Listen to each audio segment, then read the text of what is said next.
Vivian Harper was moments from saying "I do" to a man she didn't love, until a spilled glass of champagne and a stranger's eyes made her walk away.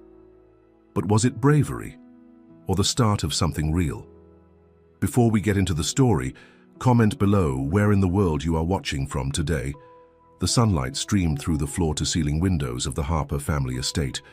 Vivian Harper stared at her reflection in the ornate full-length mirror, hardly recognizing the woman staring back at her.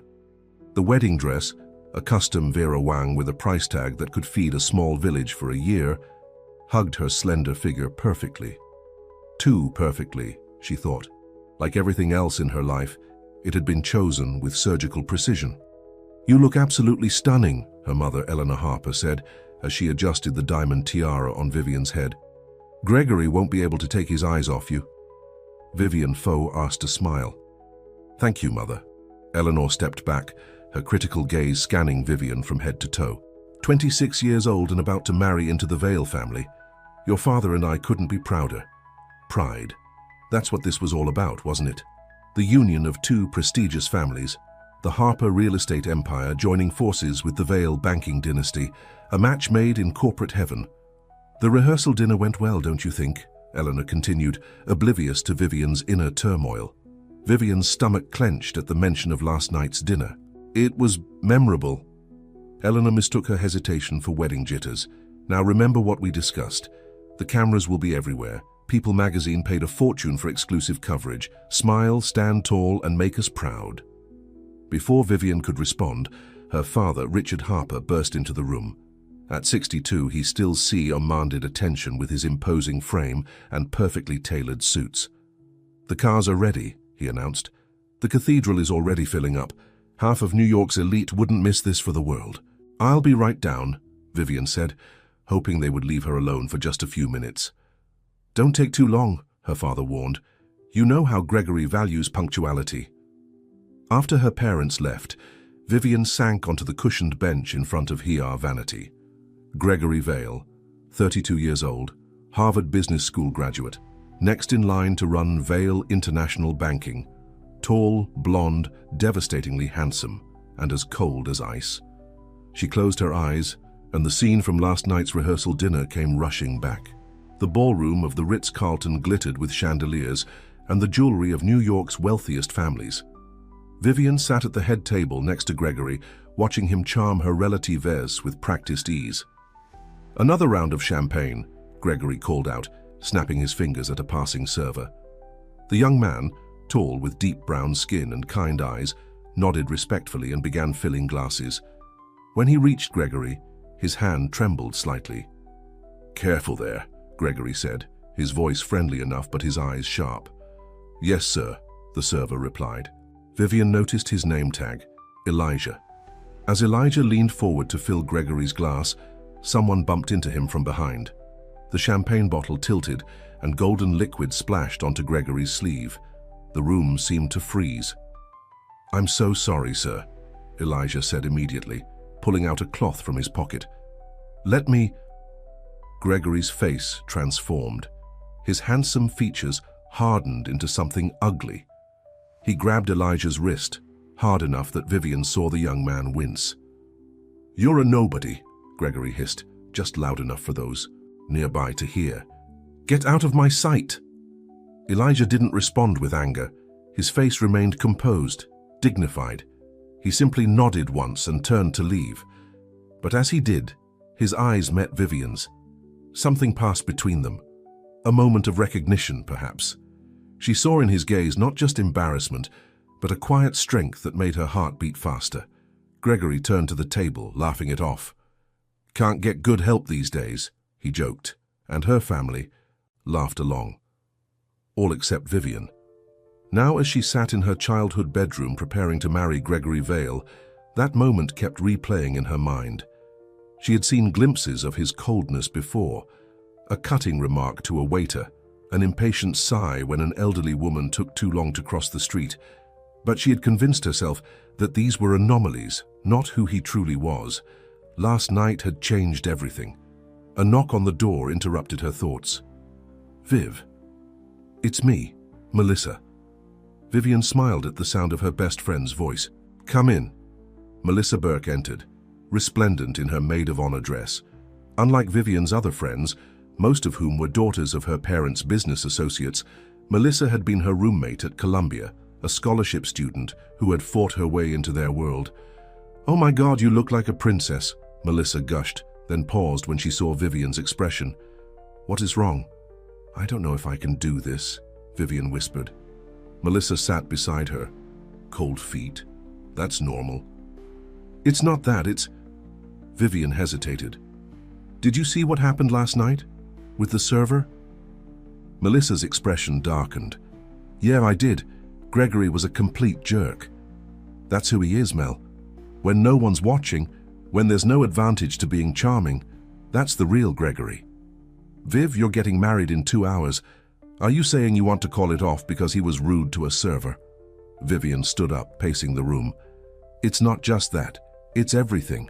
The way he talks about people who can't do anything for him, the way he treats anyone he considers beneath him." She stopped, turning to face her friend.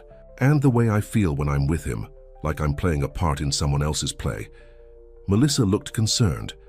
"Have you talked to him about this?" "I've tried. He just says I'm too sensitive, that this is how the real world works."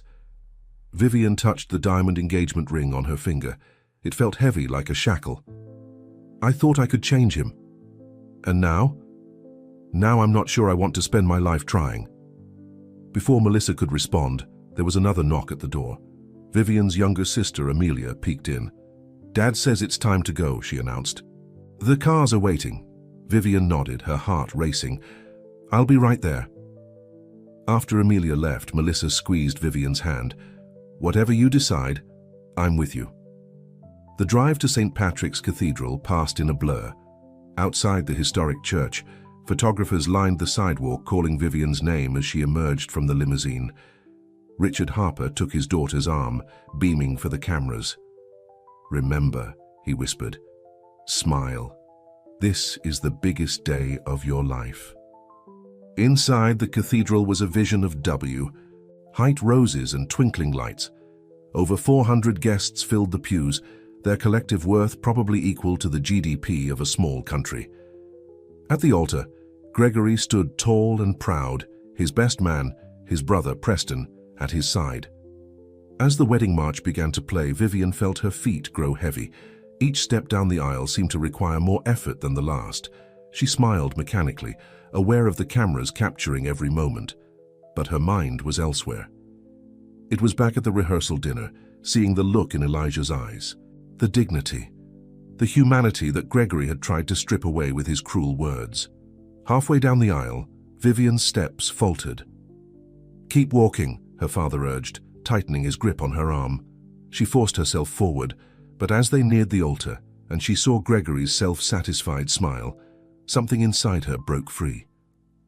"I can't," she whispered. Her father's smile remained fixed, though his eyes hardened. "What are you talking about? Of course you can." "No, Dad, I can't." Before he could stop her, Vivian pulled away. She turned, facing the stunned guests, and then looked back at Gregory. His face showed not heartbreak, but anger. Anger at being embarrassed, at not getting what he wanted. In that moment, Vivian knew she was making the right choice.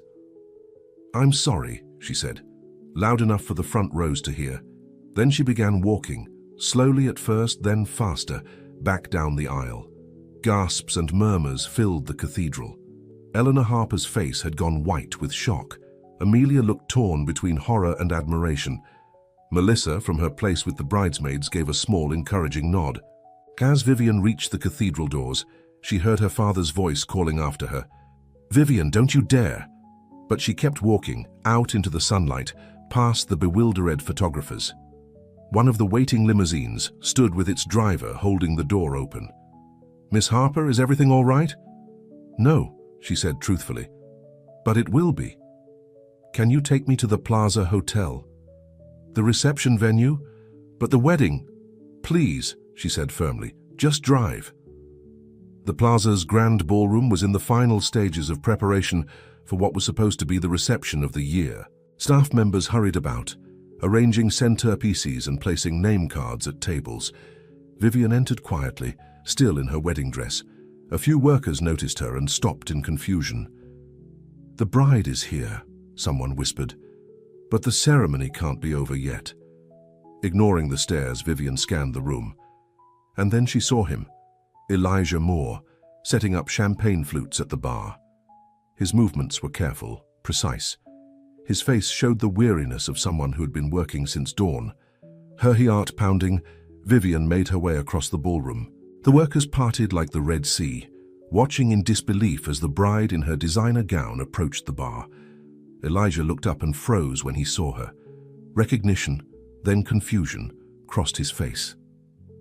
"Ms. Harper," he said carefully. "Is everything okay? The reception isn't supposed to start for another hour." Vivian took a deep breath. "There won't be a reception. At least, not the one everyone expected." Elijah's eyes widened. "I don't understand." "I didn't go through with it," she said, her voice steadier than she felt. "I couldn't marry him." "I'm sorry," he said, though his eyes held questions. "Don't be." "I'm not." Vivian glanced around the ballroom at the elaborate decorations that had cost more than most people's homes. "I saw him last night, the real him, when he spoke to you like that." Elijah looked down. "It happens. Some people think the uniform makes you invisible. It shouldn't happen, and I couldn't marry someone who thinks that way."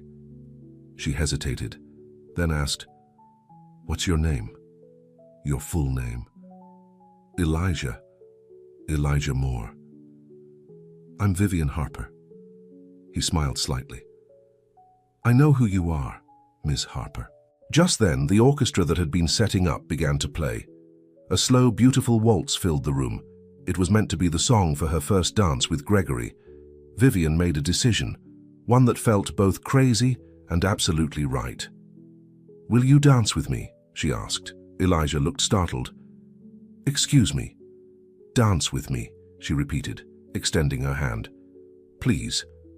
He hesitated, glancing at his uniform, then at the other staff members watching them.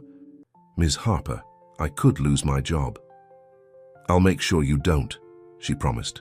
"And it's Vivian." Something shifted in his expression, a realization perhaps that this moment mattered, that so many times life offered unexpected turns. Slowly, he removed his serving gloves and placed them on the bar. Then he took her outstretched hand. As they moved to the center of the dance floor, the few people in the room stopped to stare. The bride in her white gown, dancing with a server in his black uniform.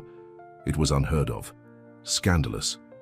But as Elijah placed his hand respectfully on her waist and began to lead, Vivian felt something she hadn't expected, a sigh of rightness. His movements were graceful, confident.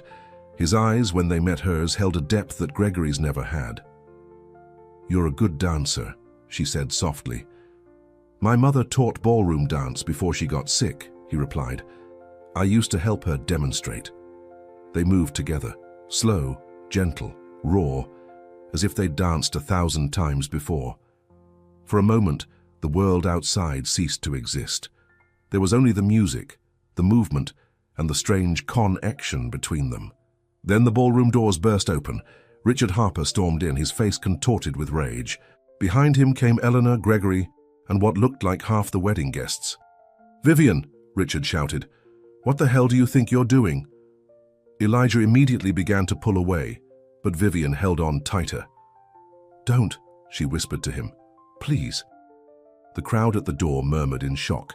Camera phones were raised, capturing the moment that would undoubtedly be all over social media within minutes. Gregory pushed his way to the front, his handsome face twisted in fury. "Is this why you humiliated me? For him?" Vivian faced them all, still holding Elijah's hand. Her voice when she spoke was clear and strong. "I didn't leave him for scandal," she said. "I left him because this finally feels real." The room fell silent.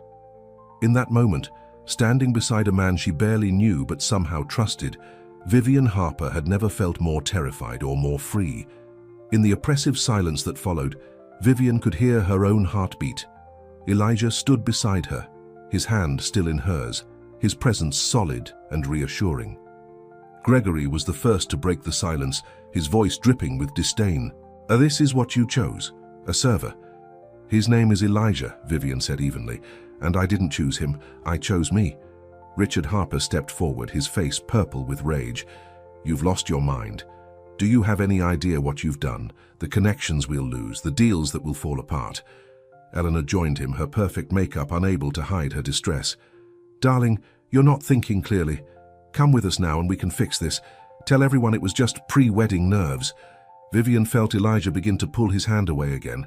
This time she let him go. This was her battle to fight. There's nothing to fix, she said. I'm not marrying Gregory, not today, not ever. Gregory's cold laugh cut through the tension. You think this little stunt changes anything? My family doesn't need your money, Vivian. There are a dozen women who would kill to be in your position. Then I feel sorry for them, Vivian replied.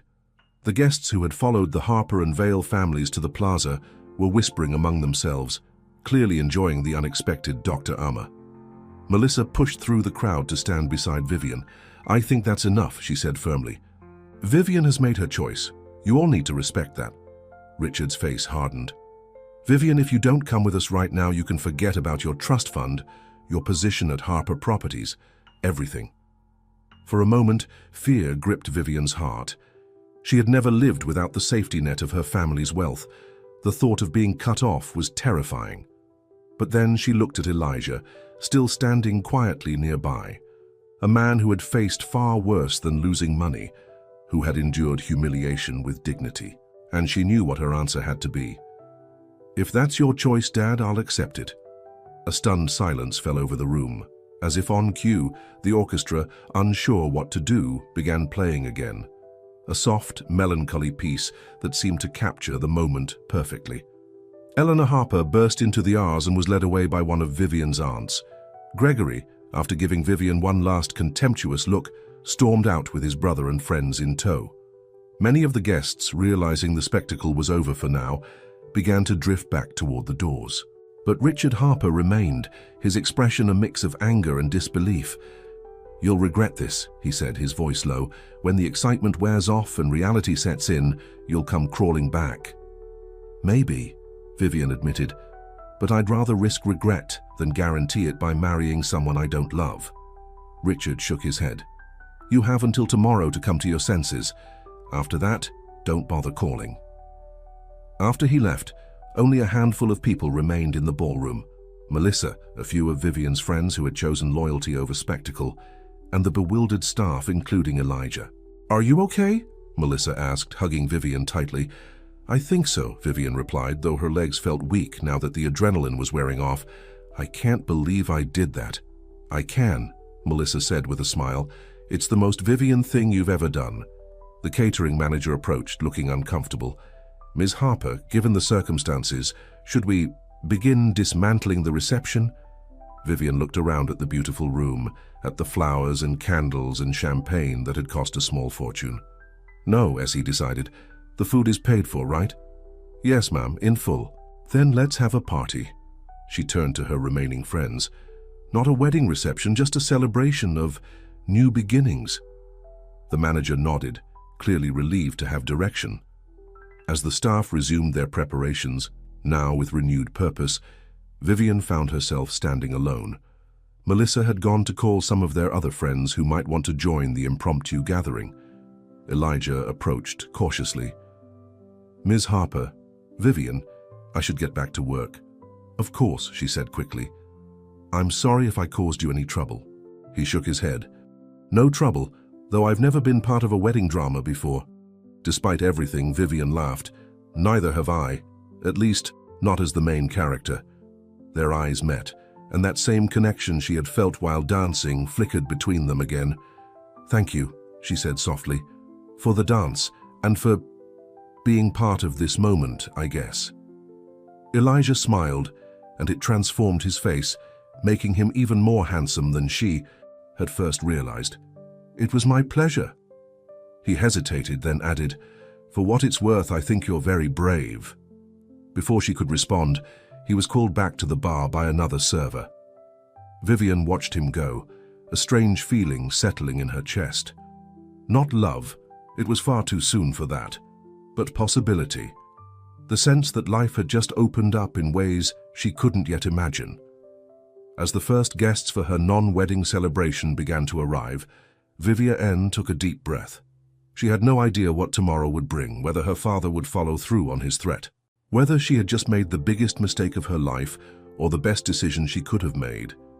But for now, watching Elijah work across the room, occasionally catching his eye and sharing a small smile, she allowed herself to feel something she hadn't felt in a long time: hope. The impromptu celebration lasted well into the evening. What had begun as a scandalous scene transformed into something unexpected, a gathering filled with genuine laughter and connection. Only about 50 people stayed, mostly Vivian's college friends, a few cousins who had always marched to their own beat, and Melissa's boyfriend Ryan, who arrived with bottles of tequila and a supportive hug for Vivian. "To new beginnings," Melissa toasted, raising her glass high. "To authenticity," added Ryan. "To the bride who chose herself," said Vivian's cousin Emma, and everyone cheered. Throughout the evening, Vivian found her gaze constantly drawn to Elijah. He worked diligently, serving drinks and clearing plates, occasionally catching her eye across the room. Each time their glances met, she felt that same spark of connection. Around midnight, as the party began to wind down, Vivian slipped away to the ladies' room. She stared at her reflection, the designer wedding gown now slightly wrinkled, her carefully styled hair coming loose, her makeup faded. Yet somehow, she looked more alive than she had in months. When she emerged, she nearly bumped into Elijah, who was carrying a tray of empty glasses. "Sorry," they both said at the same time, then laughed. "Great party," he said. "Not exactly what was planned, but everyone seems to be having a good time." "Better than the original would have been," Vivian admitted. "These are people who actually care about me, not just what my family can do for them." Elijah nodded, his expression thoughtful. "It's a rare thing, knowing who's really in your corner." "Do you have people like that?" she asked, genuinely curious. "A few. My mum, my sister, some friends from the neighborhood." He shifted the tray to his other hand. "Not everyone gets to have hundreds of guests at their wedding." "Trust me, quantity doesn't equal quality," Vivian essayed wryly. She hesitated, then added, "I'm sorry about what happened at the rehearsal dinner. What Gregory said to you." Elijah shook his head. "That wasn't your fault." "Still, I should have said something. I should have stood up for you." "You did something much bigger today," he pointed out. "You stood up for yourself." Before Vivian could respond, the catering manager appeared, looking harried. "Moore, I need you back at the bar. We're starting cleanup." "Yes, sir," Elijah said promptly. He gave Vivian a small smile. "Duty calls." "Wait," Vivian said impulsively. "When do you finish tonight?" He looked surprised by the question. "Around 2, probably, after everything's packed up."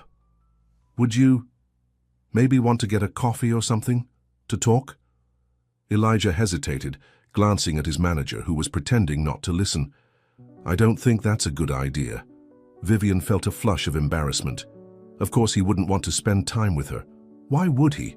She was just the rich girl who had caused a scene and disrupted his workday. "Right. Sorry," she said quickly. "I didn't mean to put you on the spot." "It's not that," Elijah said quietly. "It's just, you've had a pretty dramatic day. You might feel differently tomorrow." Vivian was about to argue when she realized he was right.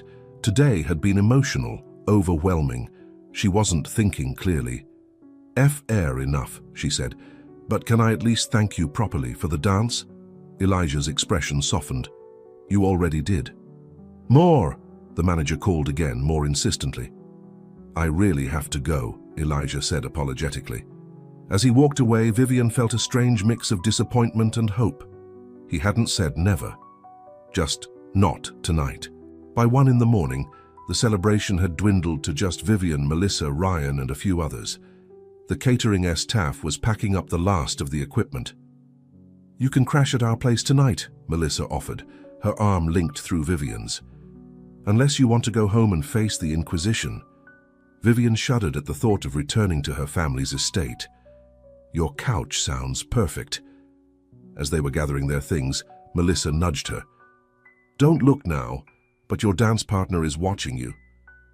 Vivian glanced over to see Elijah by the service exit, moving his tie. When he saw her looking, he nodded once, then disappeared through the door. Go, Melissa urged.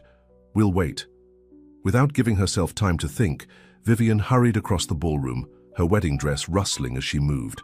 She pushed through the service door into a utilitarian hallway, just in time to see Elijah turning a corner. Elijah, wait, she called. He stopped, turning in surprise. Vivian? She approached him, suddenly aware of how strange this must look. The bride in her wedding dress chasing after a server through the back corridors of the plaza. I know you said tonight wasn't a good idea, she began. And you're probably right, but I'd really like to see you again. Elijah studied her face, his expression unreadable. Why? The directness of his question caught her off guard. Because I felt something today. When we danced. Didn't you? It doesn't matter what I felt, he said carefully. You're Vivian Harper. I'm a server with 2 jobs and student loans. In what world does this make sense? Maybe it doesn't have to make sense right away, Vivian said. Maybe we could just talk, get to know each other. He sighed, running a hand over his close-cropped hair. Look, you seem like a nice person who just went through something huge, but I'm not interested in being anyone's rebellion against Daddy. The words stung, mostly because there was a grain of truth in them. Was that what this was? Just a reaction against her family's expectations? That's not what this is, she said, though with less conviction than before. Elijah's expression softened. How about this? If you still want to talk in a week after the dust settles and you've had time to think, you know where to find me. At the Ritz? Vivian asked, remembering where they had first met. Actually, I work at Café El Una in Brooklyn Heights most mornings, he said. Just not tomorrow. Tomorrow I'm sleeping in. Despite everything, Vivian smiled. I don't blame you. It's been a long day. For both of us. He hesitated, then added, Good luck with whatever comes next, Vivian Harper. As she watched him walk away, Vivian felt both disappointment and a strange sense of respect. Most men would have jumped at the chance to spend time with her, especially knowing her family. She has wealth. But Elijah had principles, boundaries, and somehow that made her want to see him again even more. Melissa's apartment in Chelsea was tiny compared to the Harper estate, but Vivian had always loved its cozy warmth. That night, curled up on the sofa under a hand-knitted afghan, she checked her phone for the first time since leaving the cathedral. 17 missed calls from her mother, 12 from her father, 8 from her sister, dozens of text. Messages ranging from concerned to furious, and countless notifications from social media, where Runaway Bride and Harper Vale wedding were trending. Don't look at that stuff, Melissa advised, handing her a mug of hot chocolate spiked with rum. It'll just upset you. I have to face it sometime, Vivian said, but she put the phone down anyway. Do you think I made a mistake, Mel? Melissa sat on the edge of the sofa. Leaving Gregory? Absolutely not. The tea guy was a grade A jerk. Not that part, I mean, making such a scene dancing with Elijah. Would it have been better to quietly cancel and hide away? That's not you, Viv. Melissa smiled. Besides, that dance was the most romantic thing I've ever seen in real life, like something from a movie. Vivian sipped her hot chocolate, remembering the feeling of Elijah's hand in hers. He turned me down, you know, when I asked to see him again. He did? Melissa looked surprised. That's actually kind of impressive. Most guys would be falling all over themselves to date Vivian Harper. He said if I still want to talk in a week after everything settles down, I can find him at some cafe in Brooklyn. Vivian sighed. He thinks I'm just rebelling against my family. Are you? No, Vivian protested, then paused. At least, that's not all it is. I felt something when we danced, Mel, something real. Then give it time, Melissa advised. Prove him wrong. As Vivian drifted off to sleep that night, her dreams were a confused jumble of wedding dresses, angry fathers, and the feeling of dancing in the arms of a man whose eyes seemed to see right through her. The next morning, Vivian woke to the sound of urgent knocking. She sat up groggily, momentarily confused by her surroundings, until she remembered where she was. "I'll get it," Melissa called from the kitchen. Vivian heard the door open, followed by Melissa's voice, firm and protective. "She's not up for visitors." "I'm her sister, not the press," came Amelia's sharp reply. "Let me in." Moments later, Amelia Harper swept into the living room. At 22, she was the spitting image of Vivian, but with sharper edges and a more calculating gleam in her eyes. "You look terrible," she announced, taking in Vivian's rumpled appearance. "Good morning to you too," Vivian muttered, pulling the afghan around her shoulders. She was still wearing borrowed pajamas from Melissa, her wedding gown hanging in the tiny closet. Amelia perched on the arm of a chair, her designer handbag dangling from her wrist. "Do you have any idea what's happening at home?" "I can imagine," Vivian said warily. "No, you really can't."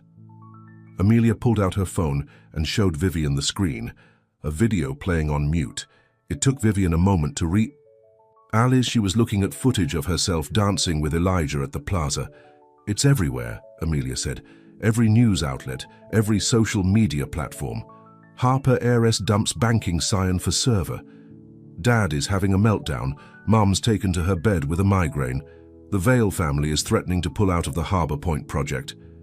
Vivian felt a wave of guilt, quickly followed by anger. "None of that is my problem anymore. Dad made that very clear when he threatened to cut me off." "He didn't mean it," Amelia insisted. "He was just angry. You know how he gets." "I do know, and I'm tired of walking on eggshells to avoid his anger." Amelia studied her sister, her expression a mix of confusion and reluctant admiration. "I still can't believe you did it. You actually walked out on your own wedding."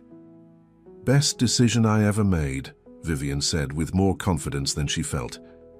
"Because of him?" Amelia asked skeptically. "The server?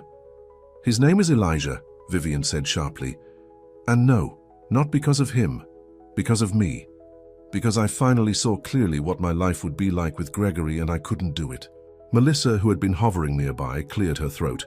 "Coffee, anyone? I'm making a fresh pot." "None for me," Amelia said dismissively. "I can't stay long." After Melissa retreated to the kitchen, Amelia leaned closer to Vivian. "Look, you've made your point. You've got everyone's attention. Now it's time to come home and start damage control." "I'm not coming home," Vivian said firmly. "Not yet." "What are you going to do?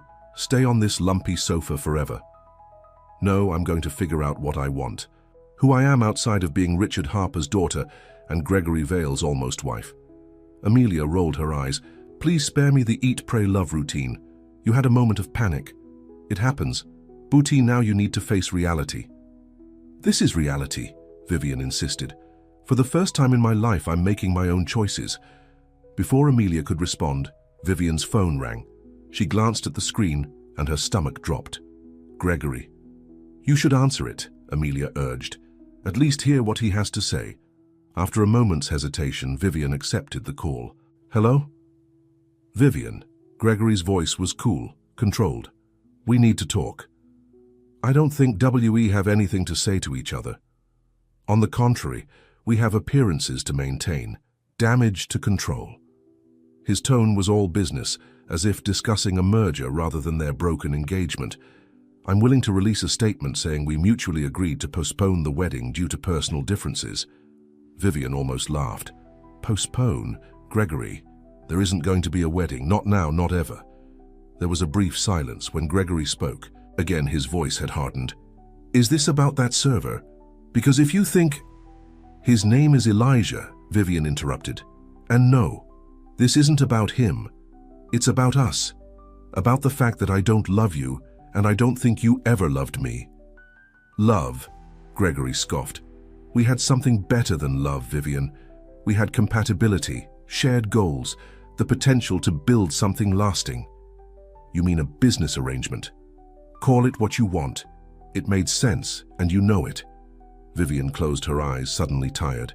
"Goodbye, Gregory. Think about what you're throwing away," he warned. "My family won't take this humiliation lightly." "Neither will mine," Vivian replied. "But I'm done living my life to please other people." After ending the call, she looked up to find Amelia watching her with an unreadable expression. "You really mean it, don't you?" Amelia said quietly. You're really done with all of it. Not all of it, Vivian clarified. Just the parts that were suffocating me. For a moment, something like envy flashed across Amelia's face. Then her practical nature reasserted itself. Dad wants to see you. Today. He says it's important. Vivian sighed. I'm not ready. It's not a request, Viv. It's about the company, about your shares. Amelia stood, straightening her designer dress. Town car will be waiting downstairs at noon. Don't make him see in security to fetch you. After Amelia left, Melissa emerged from the kitchen with 2 steaming mugs of coffee. Well, that was intense. You okay? I have to see my father, Vivian said, taking the offered coffee gratefully. Apparently, there are consequences to walking out on the merger of the century. Want me to come with you? Vivian shook her head. This is something I need to face alone. The Harper estate looked exactly as it had the day before, when Vivian had left it in her wedding gown, full of dread and doubt. Now, dressed in borrowed clothes from Melissa, jeans and a simple blouse that would have never passed her mother's inspection, she felt like an intruder in her childhood home.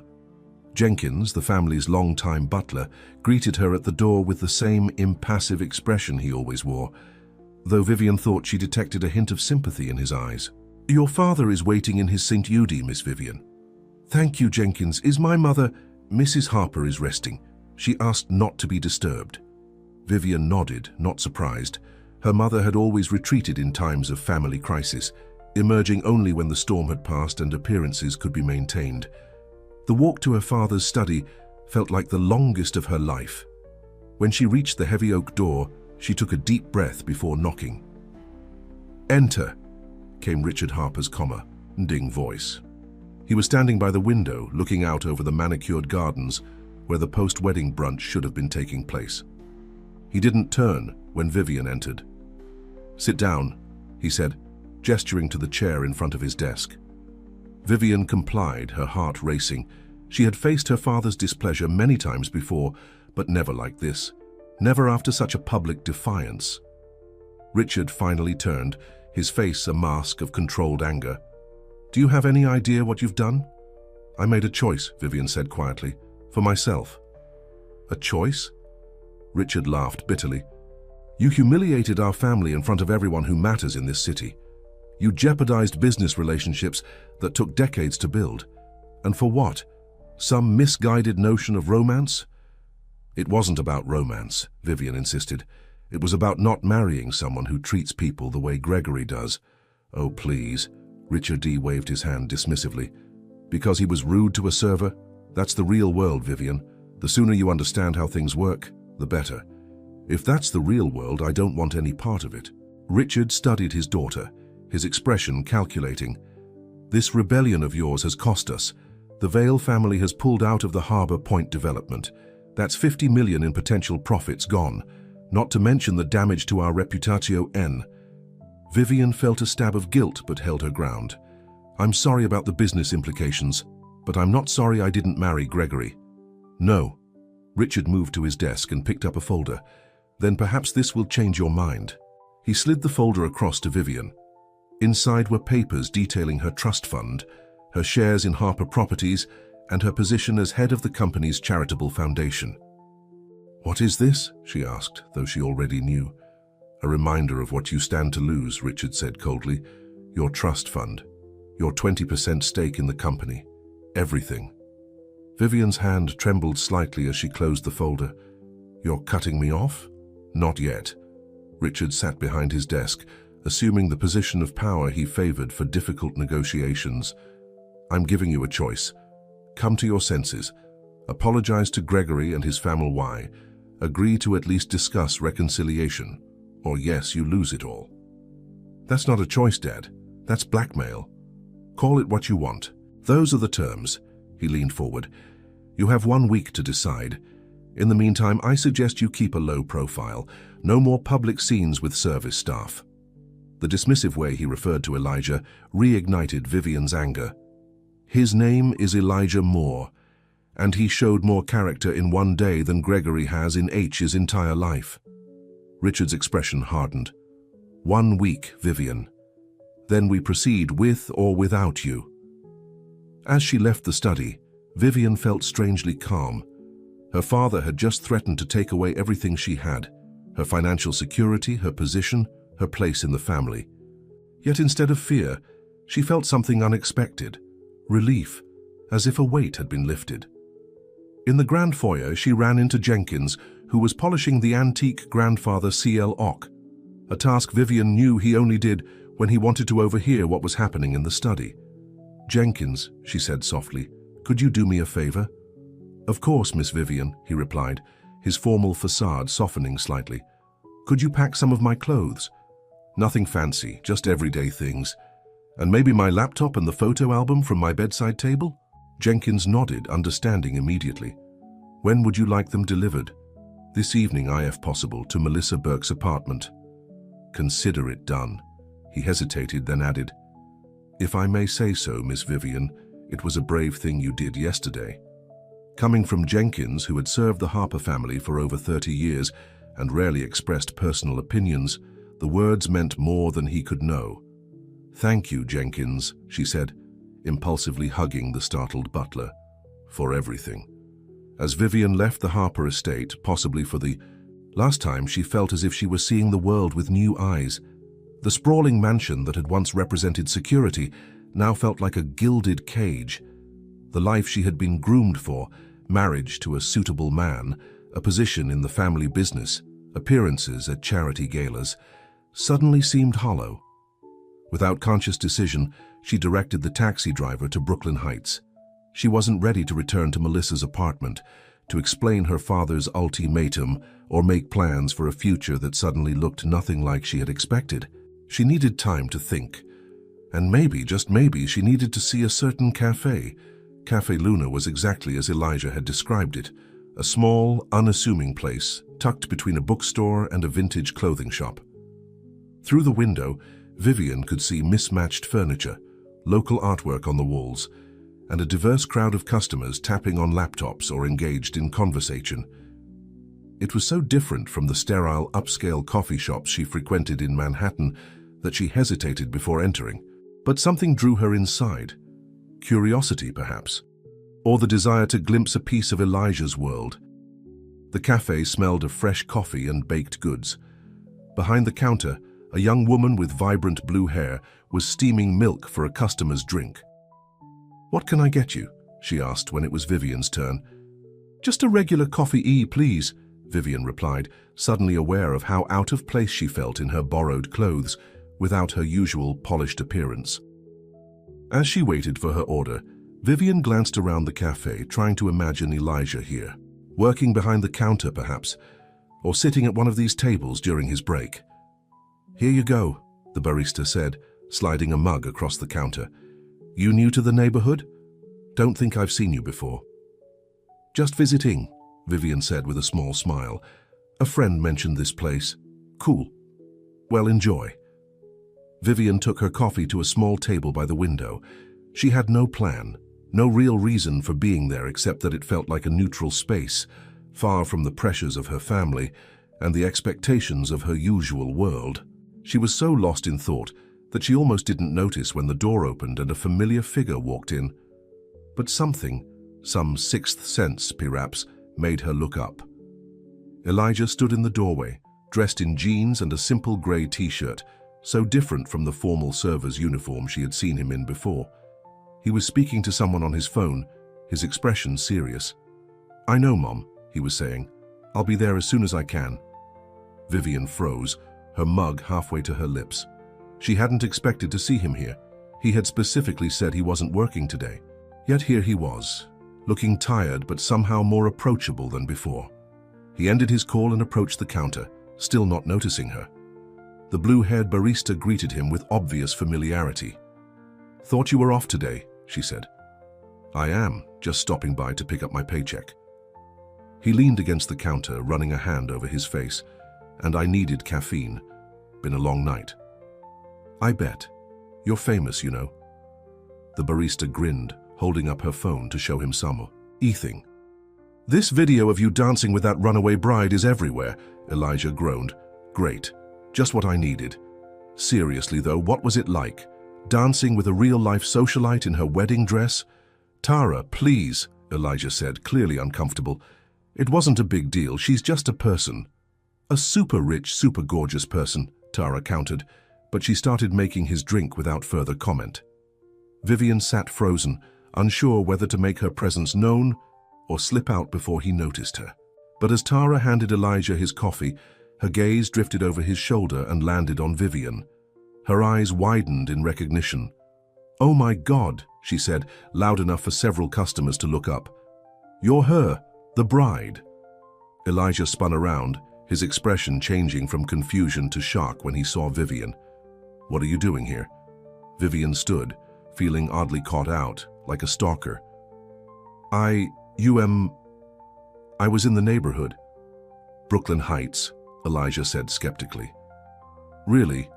Several people were now openly staring, whispering among themselves. Vivian felt her face flush with embarrassment. "I should go," she said, gathering her purse. "This was a mistake." But as she tried to move past him toward the door, Elijah gently caught her arm. "Wait!" He looked around at the curious onlookers, then sighed. "Let's talk outside." Once they were on the sidewalk, away from prying eyes, Elijah released her arm. "Seriously, what are you doing here, Vivian? I thought we agreed to wait a week." "We did," she admitted. "I wasn't looking for you exactly, I just needed to get away from everything, and I remembered you mentioned this place." Elijah studied her face as if trying to determine if she was telling the truth. Whatever he saw there must have convinced him, because his expression softened slightly. "Rough day?" he asked. "You could say that." Vivian laughed humorlessly. "My father gave me an ultimatum. Either I apologize to Gregory and consider reconciliation, or I lose everything. My trust fund, my shares in the company, my place in the family." "I'm sorry," Elijah said, and he sounded like he meant it.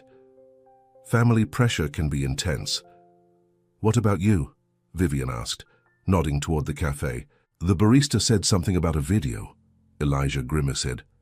"Yeah, apparently our dance is trending on social media. My mum called to ask why I'm on TV dancing with a society girl instead of looking for a better-paying job." Despite everything, Vivian found herself smiling. "Sounds like we're both in trouble with our families. The difference is my mum will forgive me by dinner time.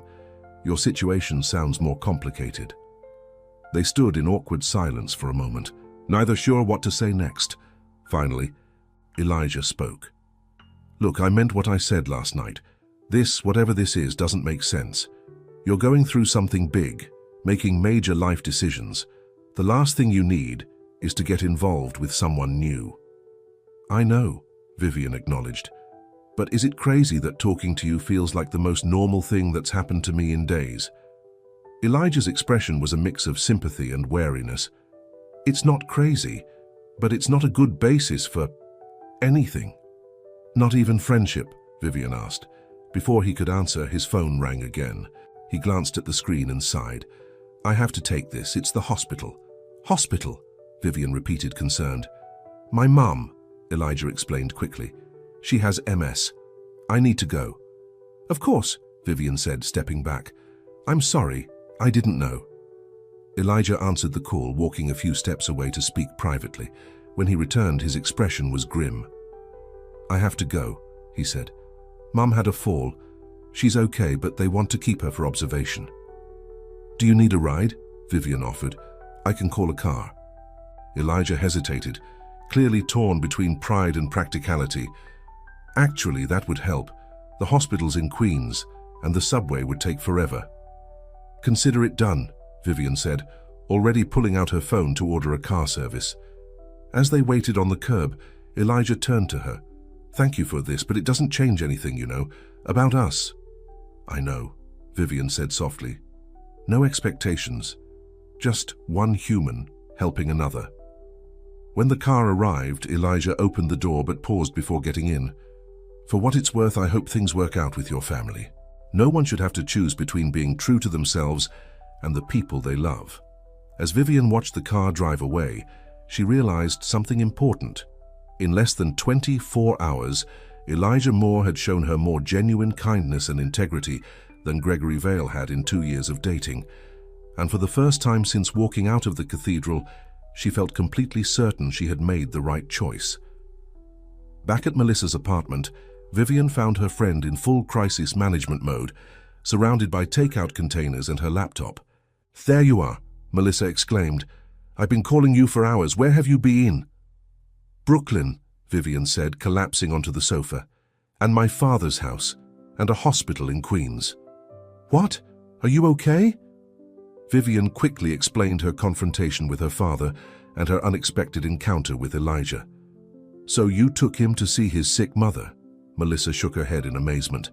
"That's either the most selfless or the most strategic move I've ever heard of." "It wasn't a move," Vivian protested. "He needed help and I could provide it, that's all." Melissa said skeptically. "And did it work? Is he warming up to the idea of seeing you again?" "Not really. He's still convinced this is all some kind of rebound or rebellion." Vivian sighed. "Maybe he's right. Do you really believe that?" "I don't know what to believe anymore." Vivian stared at the ceiling. 2 days ago I was about to marry Gregory. Now I might be cut off from my family and everything I've ever known." "About that," Melissa said, her expression turning serious, "we need to talk about your options." For the next hour they discussed practical matters, where Vivian would live if her father followed through on his threat, how she would support herself, what kind of legal recourse she might have regarding her shares in the company.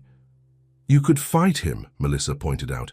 "Your grandfather's will specified that those shares are yours. Your father can't juice and take them away." "I know," Vivian said. "But do I really want to get into a legal battle with my own family? What kind of victory would that be?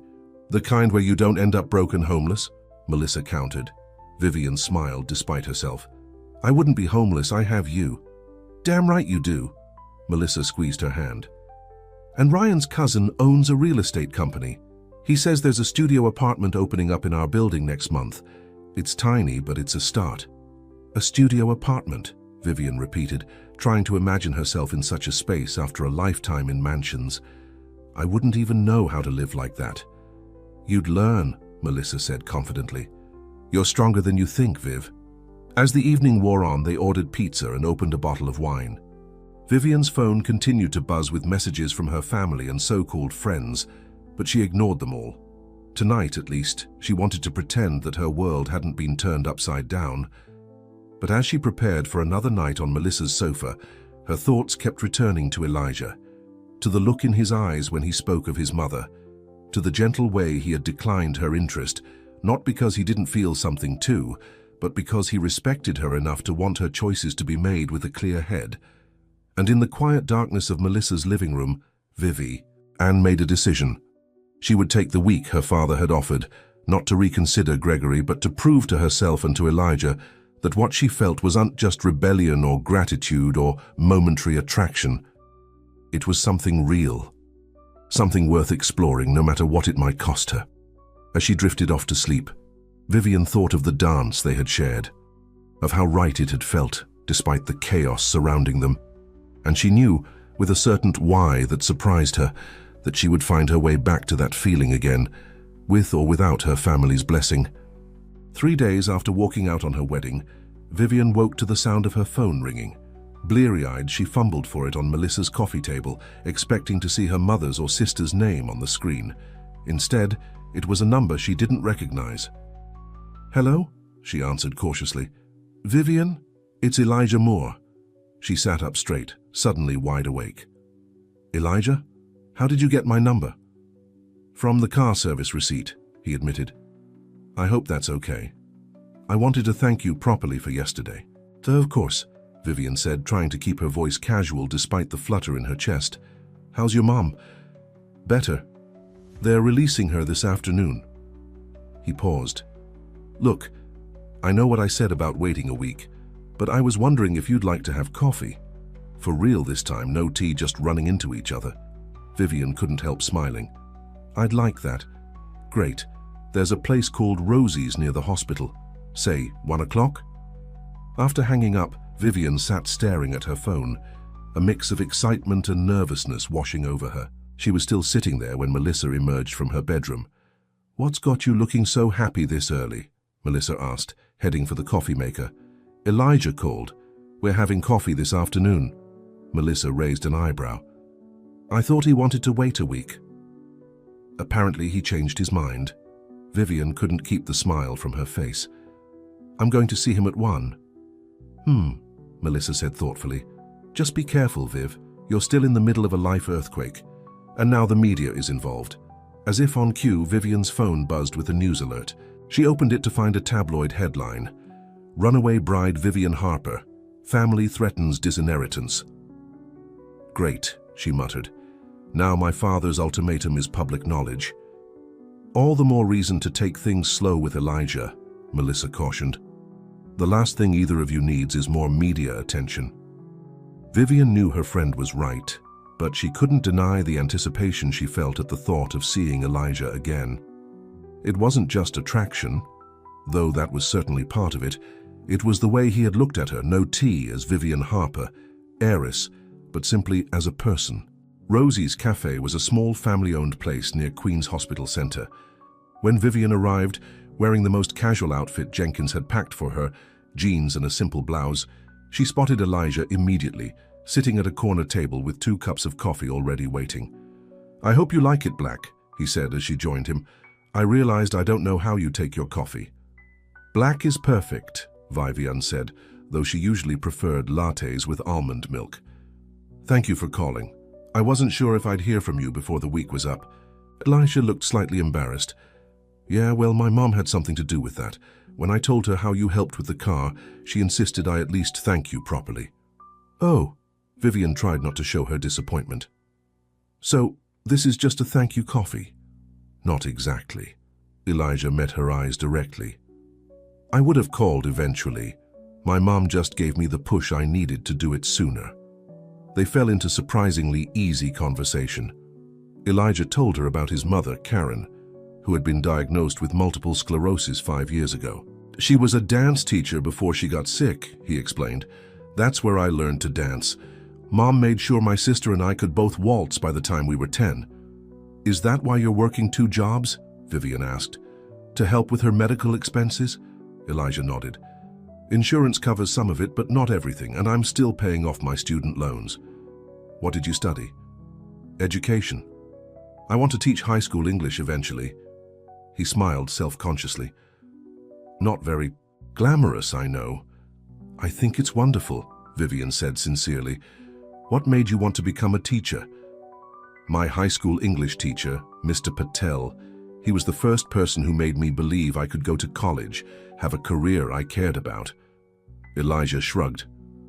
I want to be that person for other kids.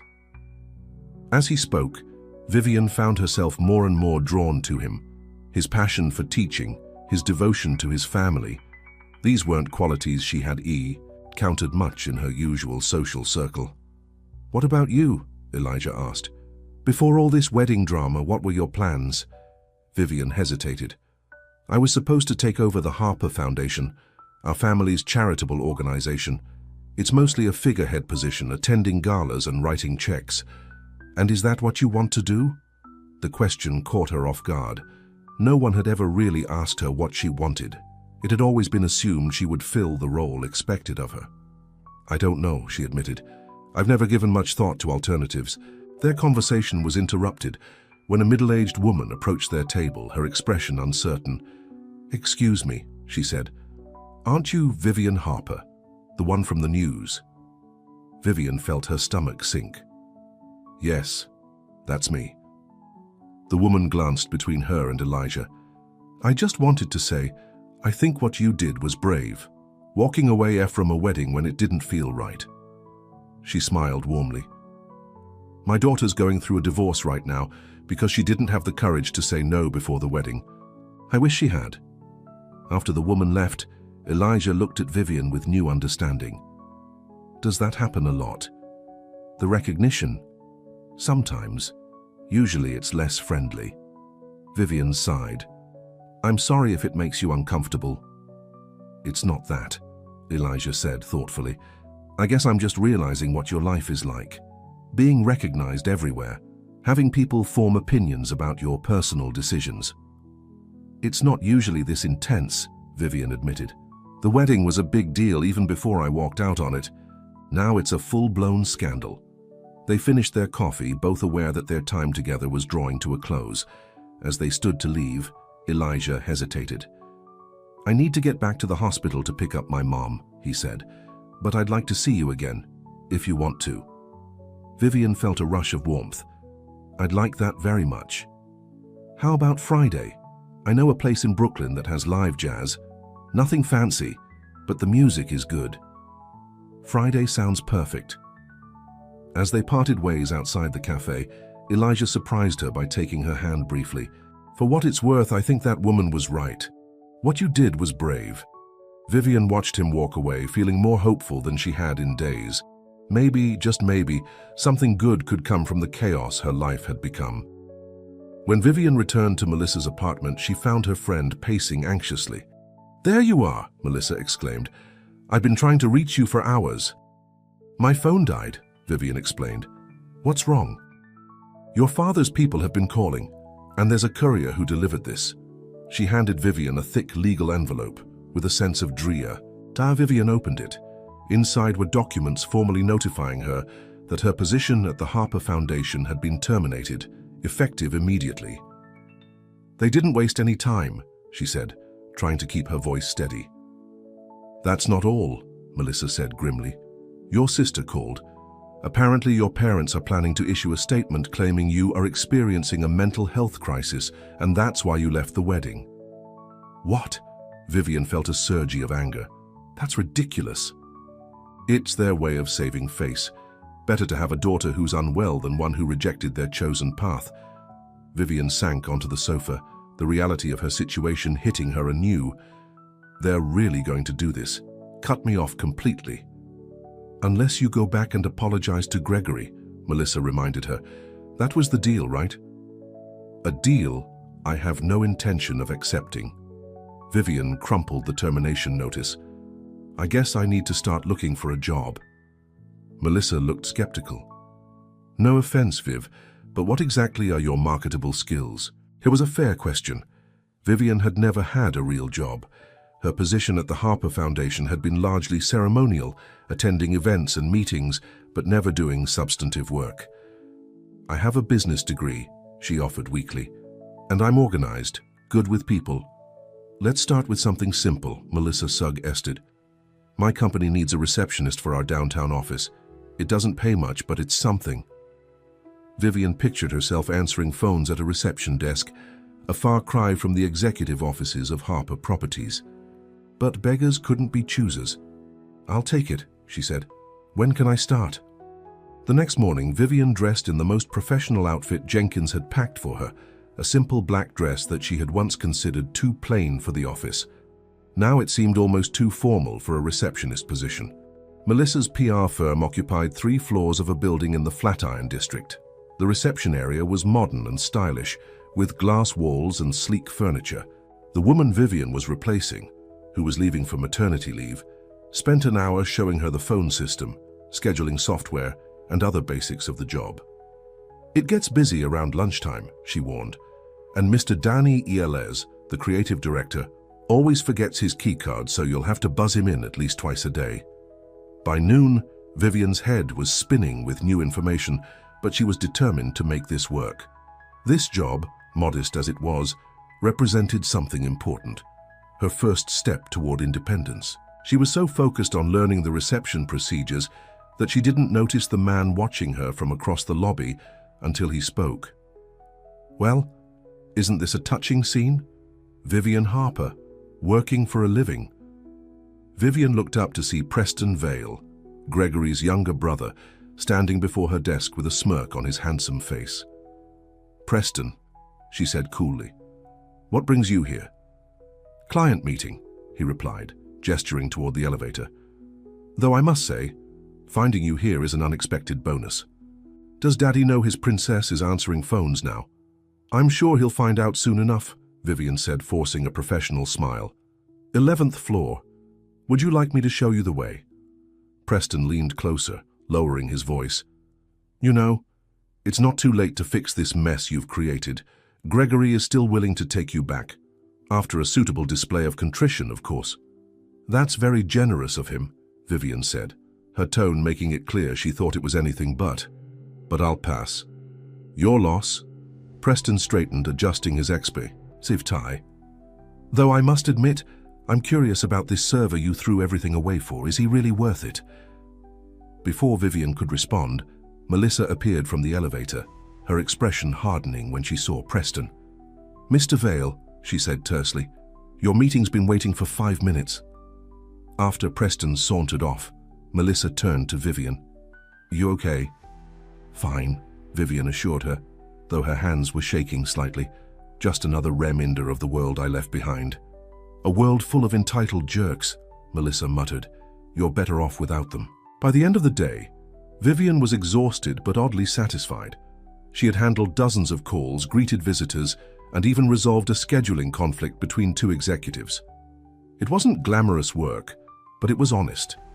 And for the first time in her life, she had earned her own paycheck, modest as it would be. As she was gathering here things to leave, her phone rang with a call from Elijah. How was your first day of work? He asked, after she told him about her new job. Surprisingly good, she admitted, though I had an awkward encounter with Gregory's brother. Ouch, what happened? Nothing dramatic. He just made it clear that the Vale family is still hoping I'll come to my senses and go back to Gregory. There was a pause on the line. And will you? No, Vivian said firmly. That chapter of my life is closed. Good, Elijah said, and she could hear the smile in his voice. Because I'm looking forward to Friday. Friday evening arrived with unexpected challenges. A sudden rainstorm flooded parts of the subway system, causing delays across the city. Vivian, who had planned to meet Elijah at the jazz club, found herself stuck at a station with no trains running. After waiting 20 minutes, she gave up and tried to hail a taxi, but in the rain, they were impossible to find.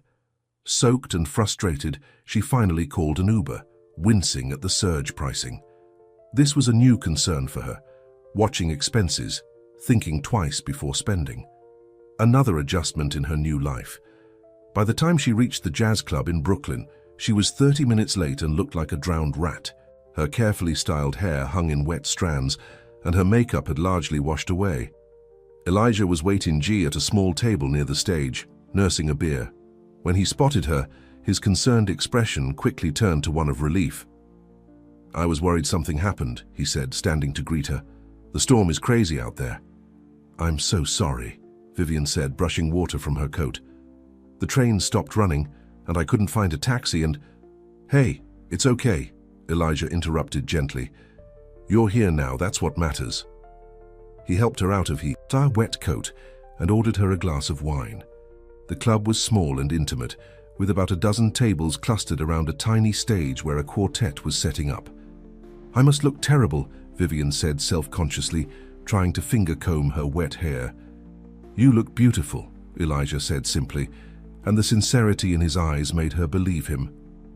As the music started, a soulful jazz rendition of an old standard, Vivian felt herself relaxing. This was nothing like the formal dates she'd had with Gregory, where every restaurant was exclusive, every evening planned to perfection. There was something wonderfully authentic about this place, with its mismatched chairs and passionate musicians. During a break between sets, Elijah told her more about his family, his younger sister Zoe, who was studying nursing, and his father who had passed away when Elijah was in high school. It was hard on all of us, but especially Mom, he said. She had to work multiple jobs to keep us afloat. That's why I'm so determined to help her now, when she can't work anymore. She raised an amazing son, Vivian said softly. Elijah looked embarrassed but pleased. What about your family? I know things are tense right now, but were they always so... controlling? Vivian supplied. Yes and no. My father built his company from the ground up, so he's always been driven, focused on success. My mother comes from old money, so appearances are everything to her. And your sister, the one who came to find you? Amelia, Vivian sighed. She's always been better at playing the game, following the rules, being the perfect daughter. And you were the rebel? Elijah asked with a hint of a smile. Hardly. Until I walked out on my wedding, I'd never really defied them, not in any meaningful way. Vivian traced the rim of her wineglass. I was the Goody daughter too, just in a different way. The band returned for their second set, and conversation became difficult over the music. Instead, they sat in comfortable silence, occasionally exchanging glances or smiles. When the final song ended, a hauntingly beautiful version of What a Wonderful World, Elijah reached across the table and took Vivian's hand. "Dance with me," he asked. Though the music had stopped and no one else was dancing, Vivian nodded. The eye moved to a small open area near the stage, and Elijah took her in his arms, swaying gently to music only they could hear. It felt like their first dance all over again. That same connection, that same rightness. But this time there was no audience, no angry family members, no scandal. Just two people, holding each other close in a dimly lit club. When they finally pulled apart, Elijah's expression was serious. "Vivian, I need to be honest with you." Her heart skipped a beat. "About what?" "I like you, a lot. But I'm worried about where this is going. Your life is in complete upheaval right now. You're dealing with family drama, media attention, financial uncertainty." "I know all that," Vivian interrupted. "But what if that's exactly why this makes sense? For the first time in my life, I'm making my own choices, and I choose to explore whatever this is between us." Elijah studied her face, as if searching G for doubt. "You're sure? Because the last thing I want is to be someone's rebellion or experiment." "You're not," Vivian assured him. "What I feel when I'm with you, it's real, Elijah. Maybe the most real thing I've ever felt." In response, he leaned forward and kissed her, a gentle, questioning kiss that quickly deepened when she responded. In that moment, the world around them seemed to fade away. There was no family drama, no ultimatums, no uncertain futur. Just the two of them, connected in a way that defied explanation. When they finally broke apart, both slightly breathless, Elijah smiled. "I've wanted to do that since we danced at your non-wedding." "Me too," Vivian admitted. They left the club hand in hand, stepping into a night now clear and star-filled, the storm having passed. As they walked toward the subway, Vivian felt a sense of contentment she hadn't experienced in years. Maybe ever. "Do you want to get something to eat?" Elijah asked. "There's a great late-night diner around the corner." Before Vivian could respond, a flash of light caught her attention. Across the street, a man with a camera was taking their picture. "Paparazzi," she said grimly. "I should have known they'd find us eventually." Elijah immediately released her hand, stepping slightly away. "I'm sorry, I didn't think—" "No, I'm the one who's sorry," Vivian said. "This is my baggage, not yours." The photographer crossed the street toward them, still snapping pictures. Vivian Harper. Can I get a comment about your father cutting you off? Is it true you're living in a friend's apartment? Is this the server you left Gregory Vale for?" Elijah's expression hardened. "Back off, man. She's not giving any comments." "And who are you?" the photographer asked, turning his camera directly on Elijah. "The guy who broke up New York's wedding of the year?" "That's enough," Vivian said firmly. "We're leaving." She grabbed Elijah's hand again and pulled him toward a nearby taxi stand. As they climbed into a cab, the photographer continued taking pictures. "Brooklyn Heights," Elijah told the driver, then turned to Vivian. "I'm taking you to my place. It's safer than trying to get back to Manhattan with that guy following us." Vivian nodded, suddenly exhausted. The perfect evening had been shattered by the harsh reality of her public status. This was her life now, being followed, photographed, questioned, and now she had dragged Elijah into it too. "I'm so sorry," she said again. "I should have been more careful." "Don't apologize," Elijah said gently. "It's not your fault." "But it is. My choices, my family, my mess." Elijah took her hand. "Look at me." When she did, he continued, "I knew what I was getting into. Well, maybe not the paparazzi part, but I knew who you were, and I still want to see where this goes." The sincerity in his eyes brought tears to hers. "Thank you," she whispered. Elijah's apartment was on the third floor of a well-maintained brownstone. It was small but tidy, with bookshelves lining one wall and framed family photos on another. A worn but comfortable-looking sofa dominated the living area, and a tiny kitchen was visible through an archway. "It's not much," Elijah said, suddenly self-conscious, "especially compared to what you're used to." "It's perfect," Vivian said honestly. "It feels like a home." While Elijah made tea, Vivian browsed his bookshelves, noting the eclectic mix of classic literature, contemporary fiction, and education textbooks. This was a glimpse into who he was: thoughtful, curious, intelligent. "You have quite the collection," she observed when he returned with 2 steaming mugs. "Occupational HZAD of being an English teacher in training," he replied with a smile. "Do you like to read?" "I used to, before my social calendar took over my life." Vivian accepted the tea gratefully. These days it's mostly financial reports and charity proposal documents. They settled on the sofa, a careful distance between them despite the intimacy of their kiss earlier. The encounter with the photographer had created a new tension, a reminder of the complicatio enes their relationship would face. "Can I ask you something?" Elijah said after a moment.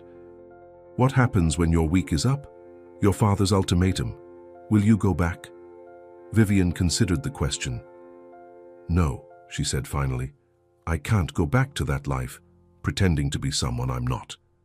Even if it means losing everything, I'm starting to realize that everything means something different now." She looked around his modest apartment, then back at him. "Money, status, my family's approval, those things mattered so much before. But now I'm discovering what's really important. Connection, authenticity, the freedom to make my own choices, even if they're difficult ones." Elijah nodded, understanding in his eyes. "It won't be easy, you know, the life you're choosing." "I know, but I think it might be worth it." Vivian set down her mug and moved closer to him on the sofa. "Especially if you're part of it." This time it was Vivian who initiated. The kiss, reaching up to touch his face gently before pressing her lips to his. Elijah responded immediately, pulling her closer, his hand warm against her back. What began as tender quickly became passionate, years of pent-up emotion finding release in each other's arms. Vivian had never felt like this before, so desired, so seen, so completely present in the moment. When they finally broke apart, both breathing heavily, Elijah rested his forehead against hers. "Stay," he whispered. "Not for anything more than this. Just stay with me tonight.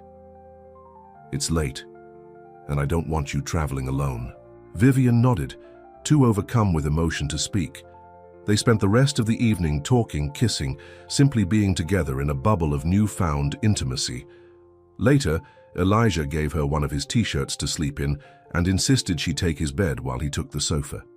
Though part of her wanted more, Vivian appreciated his respect for her vulnerable state. As she lay in his bed, surrounded by his scent, Vivian reflected on the extraordinary turn her life had taken. A week ago, she had been hours away from marrying Gregory Vale, from stepping into the life that had been planned for her since birth. Now she was in the apartment of a man she barely knew, but somehow trusted completely, a man who made her feel more alive than she had ever felt before. Whatever challenges lay ahead, her father's ultimatum, the media scrutiny, the financial uncertainty, in this moment, Vivian was certain of one thing. She had made the right choice when she walked out of that cathedral. And as she drifted off to sleep, she realized something else. For the first time in her adult life, she was excited about the future, not because it was secure or planned or approved, but because it was unknown, full of possibilities, full of choices that were truly her own. The next morning, Vivian woke to the smell of coffee and the sound of quiet conversation. For a moment she was disoriented, the unfamiliar surroundings confusing her. Then she remembered Elijah's apartment, the photographer, staying the night. She quickly dressed in yesterday's clothes, running her fingers through her hair in a futile attempt to make herself presentable. When she emerged from the bedroom, she found Elijah in the kitchen with a woman who could only be his mother. Karen Moore sat in a wheelchair at the small kitchen table, her hands curled slightly from her condition, but her eyes bright and alert. She had the same warm brown skin as her son and a similar gentle smile. "Mom," "This is Vivian," Elijah said, looking slightly uncomfortable. "Vivian, my mother, Karen." "It's nice to meet you, Mrs. Moore," Vivian said, suddenly very aware of how the situation must look. Her coming out of Elijah's bedroom in yesterday's clothes. "Please call me Karen," the older woman replied, her eyes twinkling. "And don't worry, Elijah already explained that he slept on the sofa. My son is nothing if not a gentleman." Vivian felt herself blush. "He is that." "Coffee?" Elijah offered, clearly trying to change the subject. "Please," Vivian accepted gratefully. Karen watched her with undisguised curiosity. "So, you're the famous runaway bride. I saw you on the news." "Mom," Elijah warned. "It's okay," Vivian assured him. To Karen, she said, "Yes, that's me, though I wish the media would find something else to talk about." "They will eventually," Karen said wisely. "Until then, you just have to weather the storm." She gestured to the chair across from her. "Sit, please. Elijah's making breakfast." As Elijah busied himself with cooking, Karen asked Vivian gentle but direct questions about her life, her family, and her decision to leave Gregory at the altar. "It sounds like you did the right thing," she concluded. "Better to cause a scandal than live a lie." "That's what I keep telling myself," Vivian admitted. "And what about your plans now? Elijah mentioned something about your father giving you an ultimatum?" Vivian nodded. "I have until Wednesday to either go back to Gregory or lose my inheritance and place in the family." Karen's expression was sympathetic but firm. "That's a heavy choice. But remember, money can't buy happiness. Trust me, I know." "Were you ever in a similar situation?" Vivian asked. "Not exactly. But when I got sick, I had to learn what truly matters. It's not money or status or what others think of you." Karen reached across the table and patted Vivian's hand. "It's love, connection, being true to yourself." Elijah set plates of scrambled eggs and toast in front of them. "Mum's full of wisdom like that," he said with affectionate teasing, "whether you ask for it or not." "Hush you," Karen chided. "Someone needs to speak the truth in this family." The three of them ate breakfast together, and Vivian was struck by the easy warmth between mother and son. They teased each other, finished each other's sentences, shared inside jokes, all signs of a deep, genuine relationship that made her both envious and hopeful. This was what family could be. Not a business arrangement or a social strategy, but a bond of love and respect. After breakfast, Elijah insisted on taking Vivian home. "The photographer might still be hanging around," he explained.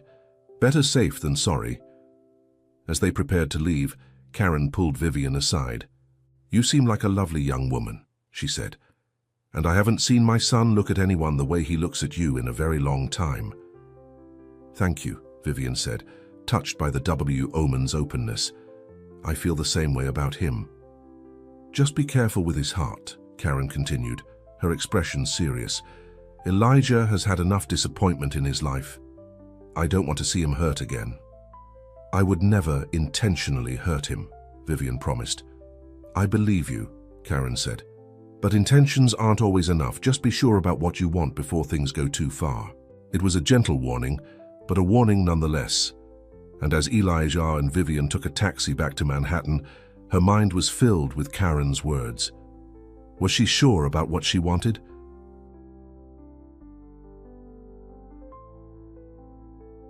"You're quiet," Elijah observed as they crossed the Brooklyn Bridge. "Everything okay?" "Just thinking," Vivian replied. "Your mom is wonderful." "She likes you," Elijah said with a smile, "and that's not something she says about everyone I bring home." "Do you bring penny women home?" Vivian asked, immediately regretting the hint of jealousy in her voice. Elijah looked amused. "No, actually. You're the first in a long time." His expression turned more serious. "Look, I know this is all happening quickly, and I know you have a lot to figure out, so if you need space or time or—" "I don't," Vivian interrupted. "Need space, I mean. I know it's fast and complicated and probably a little crazy, but being with you feels right in a way nothing has before." The relief on his face was palpable. "Good, because I feel the same way." When they reached Melissa's apartment building, Elijah walked Vivian to the door. "I have to work tonight," he said. "But can I see you tomorrow?" "I'd like that," Vivian replied. Maybe you could come here. I'll cook dinner." Elijah raised an eyebrow. "You cook?" "Well, no," Vivian admitted with a laugh, "but I can order takeout like a pro." He gar-inned. "Takeout sounds perfect." He leaned in for a goodbye kiss, sweet and lingering. "See you tomorrow." As Vivian watched him walk away, she felt a surge of emotion so strong it almost overwhelmed her. Was this what falling in love felt like? This mixture of excitement, contentment, and terror? Whatever it was, she knew one thing for certain. Her father's ultimatum was no longer a difficult choice. No amount of money or security could compare to the feeling of being truly seen and accepted for who she was. Gregory Vale had never made her feel this way. Neither had her family, with their constant expectations and conditions. Only Elijah, with his quiet strength and genuine heart, had shown her what it meant to be valued simply for being herself. And that, Vivian realized as she entered the apartment building, was worth more than all the Harper fortune combined. Wednesday morning arrived with a sense of finality. Vivian stared at her phone, knowing that today was the deadline her father had set. By midnight she needed to decide, return to the life planned for her, or lose everything she had ever known. Except it wasn't really a decision anymore. In her heart, she had already chosen. She dressed carefully for work in one of the outfits Jenkins had packed, a simple grey dress that had once been relegated to casual Friday, but now seemed almost too formal for her receptionist position. Her wardrobe, like everything else in her life, would need to adjust to her new circumstances. "Today's the day, huh?" Melissa said as Vivian emerged from the bathroom. "Yes," Vivian confirmed, "though I think we both know what I'm going to do." "You're really going to turn down millions of dollars for a guy you just met?" Melissa asked, though her tone was more concerned than judgmental. "No," Vivian said thoughtfully. "I'm turning it down for myself, for the chance to live authentically. Elijah is a part of that, a big part, but this is about more than just him." Melissa hugged her tightly. "For what it's worth, I'm proud of you. It takes guts to walk away from that kind of security." "I'm terrified," Vivian admitted. "One day at a time," Melissa advised, "starting with not being late for work on your first week." The morning to the PR firm passed in a blur of phone calls and visitors. Vivian was just beginning to feel confident in her new role when she looked up to see her sister Amelia stepping off the elevator.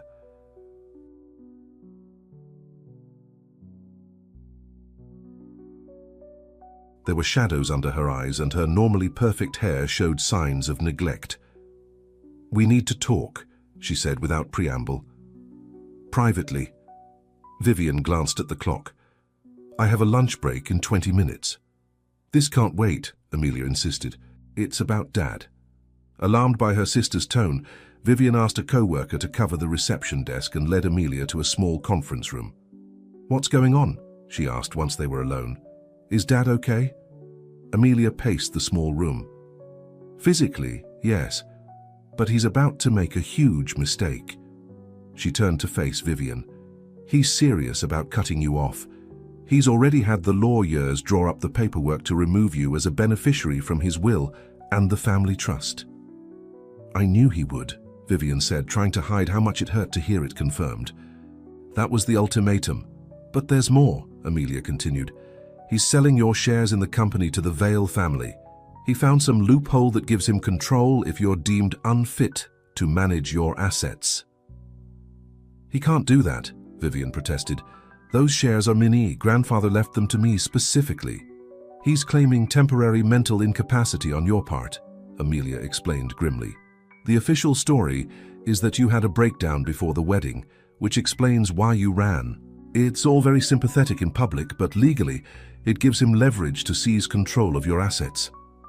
Vivian felt sick. This was worse than just being cut off. Her father was trying to erase her agency entirely, painting her as unstable to justify taking what was rightfully hers. "Why are you telling me this?" she asked suspiciously. "You've always been on Dad's side." Amelia looked offended. "Because you're my sister, and because what he's doing isn't just unfair to you, it's bad for the company." She hesitated, then added, The Vale family has been pushing for changes that would gut the environmental initiatives you started at Harper Properties. They want to convert all our green BU buildings back to traditional energy systems to save costs. This was a new angle Vivian hadn't considered. The environmental sustainability program had been her one real contribution to the family business, a passion project she had fought hard for. "Dad agreed to this?" she asked, disbelieving. Her father had always prided himself on being forward-thinking when it came to business. "He's so angry at you that he's not thinking clearly," Amelia said. "And the Vales are exploiting that. They've always wanted more control, and now they see their chance." Vivian rubbed her temples, feeling a headache coming on. "What am I supposed to do? He made it clear the only way back is to marry Gregory, which is never going to happen." "Talk to him," Amelia urged. "Not about Gregory, but about the company. Appeal to his business sense. Remind him that your shares should stay in the family, regardless of personal disagreements." It wasn't a terrible suggestion.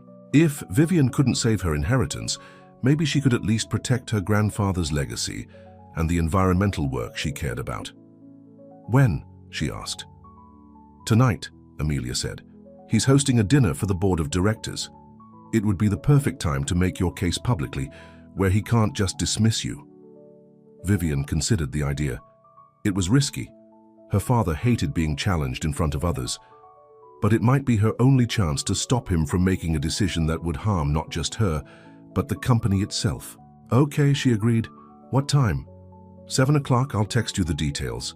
Amelia squeezed her hand. "Wear something impressive. You need to look like the businesswoman you are, not—" She gestured vaguely at Vivian's receptionist setup.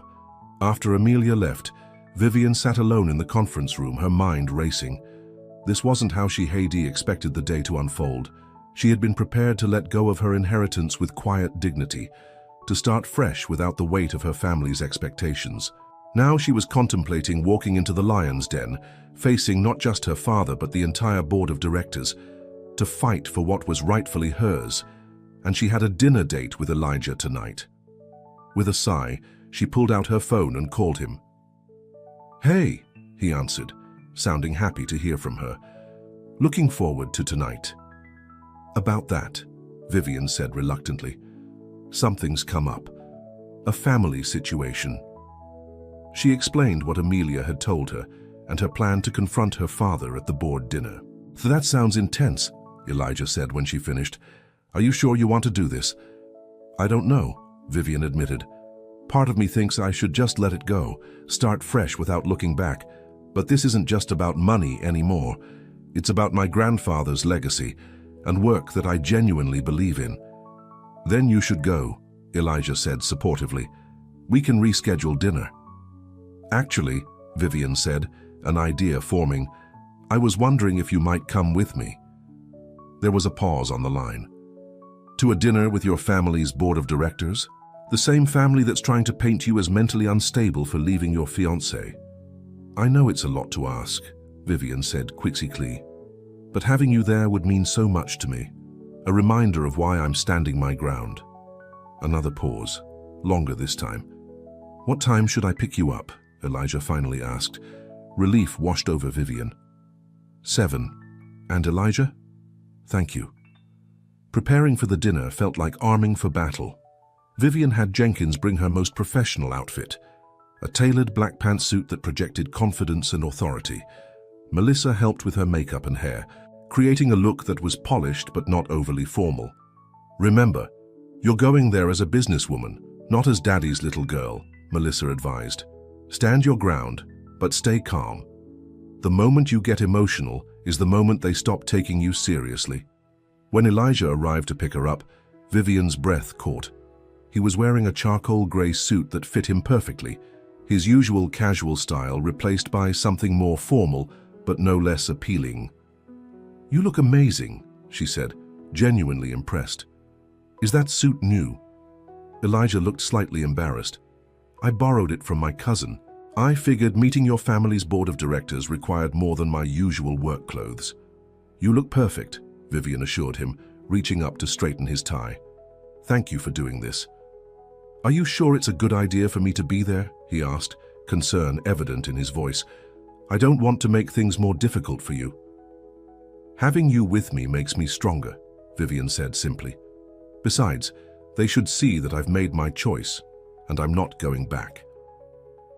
The car service Amelia had arranged arrived promptly at 6:30. As they rode to the exclusive restaurant where the dinner was being held, Vivian briefed Elijah on the key players he would meet. My father will be at the head of the table, of course. My mother might be there, though she usually avoids business functions. The board consists mainly of my father's old friends and business associates. James Wilson, who's been with the company since the beginning, Martha Chen, our legal counsel, Thomas Bradford, the CFO. Elijah listened attentively, though Vivian could sense his nervousness. This was a world entirely foreign to him, a world of wealth, power, and privilege that operated by its own rules. Just be yourself, she advised, squeezing his hand. That's more than enough. The restaurant, Le Cirque, was one of the most exclusive in Manhattan. As they approached the private dining room, Vivian could hear the murmur of conversation and the clink of glasses. She took a deep breath, squaring her shoulders. Ready? She asked Elijah. He nodded, his expression determined. Ready. When they entered the room, a hush fell over the gathered group. 12 people sat around an elegantly set table with Richard Harper at the head, just as Vivian had predicted. Amelia was there too, seated to their father's right. To Vivian's surprise, Gregory Vale and his father, William, were also present, sitting close to Richard. Vivian, her father said, his voice cool but controlled. This is a private business dinner. I don't recall inviting you. I heard you were discussing my shares in the company, Vivian replied, equally cool. Since they belong to me, I thought I should be present. Richard's jaw tightened, but before he could respond, Amelia spoke up. I invited her, Dad. She has a right to be here if we're making decisions that affect her stake in Harper Properties. Several board members nodded in agreement, though they eyed Elijah with undisguised curiosity. And who is this? Gregory asked, his tone dripping with disdain. The famous server who stole the bride.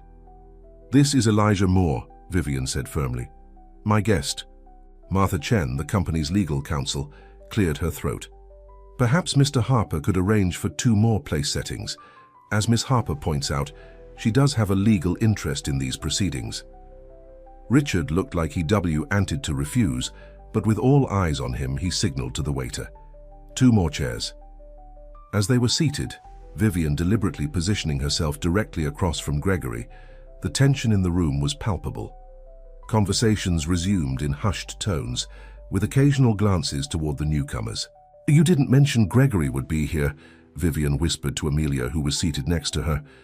I didn't know, Amelia whispered back. Dad must have invited them at the last minute. The first course was served in uncomfortable silence. Vivian noticed Elijah watching how she used her silverware and following her lead, a small detail that touched her heart. Despite the hostile environment, he was trying his best to fit in. Midway through the main course, Richard Harper stood, tapping his glass for attention. As you all know, we're here to discuss some changes to the company's structure, he began. Specific ally, the transfer of certain shares to our partners at Vale International Banking. James Wilson, one of the oldest board members and a friend of Vivian's grandfather, frowned. Richard, I was under the impression those shares belong to Vivian, part of Harold's bequest to her. They do, Richard acknowledged. However, given recent events and Vivian's unstable behavior, I've determined that she is temporarily unfit to manage such significant assets. Murmurs rippled through the group. Vivian felt her face flush with anger, but remembered Melissa's advice about staying calm. With all due respect, Father, she said, her voice steady, choosing not to marry someone doesn't make me unstable. It makes me honest. Gregory scoffed. Honest? Running out on our wedding and making a spectacle with a server was honest? Yes, Vivian said simply. For the first time in my life, I was honest about what I wanted, instead of what was expected of me. This is exactly the kind of emotional, irrational behavior I'm concerned about, Richard said dismissively. The point is, the transfer of shares will allow us to move forward with several joint ventures with the Vale Group, securing Harper Properties' future, while abandoning our commitment to sustainable development, Vivian pointed out. The environmental initiatives I started would be the first casualty of this partnership, wouldn't they, Mr. Vale? William Vale, Gregory's father, smiled thinly. Business is about profit, my dear. Those green initiatives of yours, while admirable, simply don't generate the returns our shareholders expect. Actually, Vivian countered, our eco-friendly buildings command higher rents and have lower vacancy rates than traditional properties. They're also less expensive to operate long-term. She pulled out a folder she had prepared that afternoon, with help from a sympathetic executive at the Harper Foundation who still believed in her vision.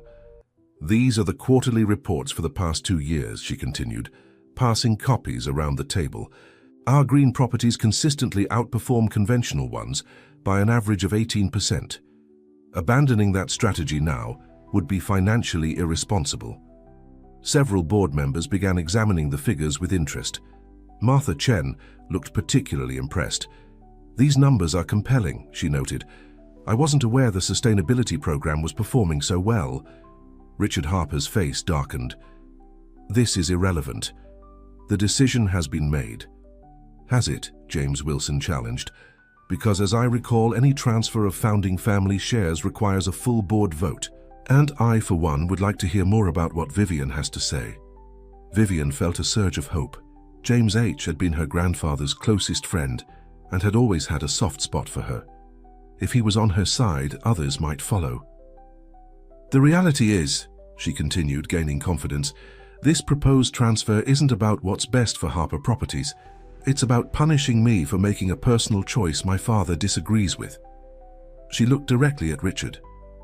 Dad, I understand you're hurt and angry about the wedding, but using the company, grandfather's leg, I see, as a weapon in a family disagreement isn't just unfair to me. It's unfair to everyone who works for Harper Properties, everyone who believes in what we stand for. The room fell silent. Even Gregory looked uncomfortable, shifting in his seat and avoiding eye contact. May I say something? Elijah asked quietly. All eyes turned to him in surprise. Richard Harper's expression was dismissive, but he nodded curtly. I know I'm an outsider here, Elijah began, his voice steady despite the pressure. And I certainly don't understand the complexities of your business, but I do know Vivian.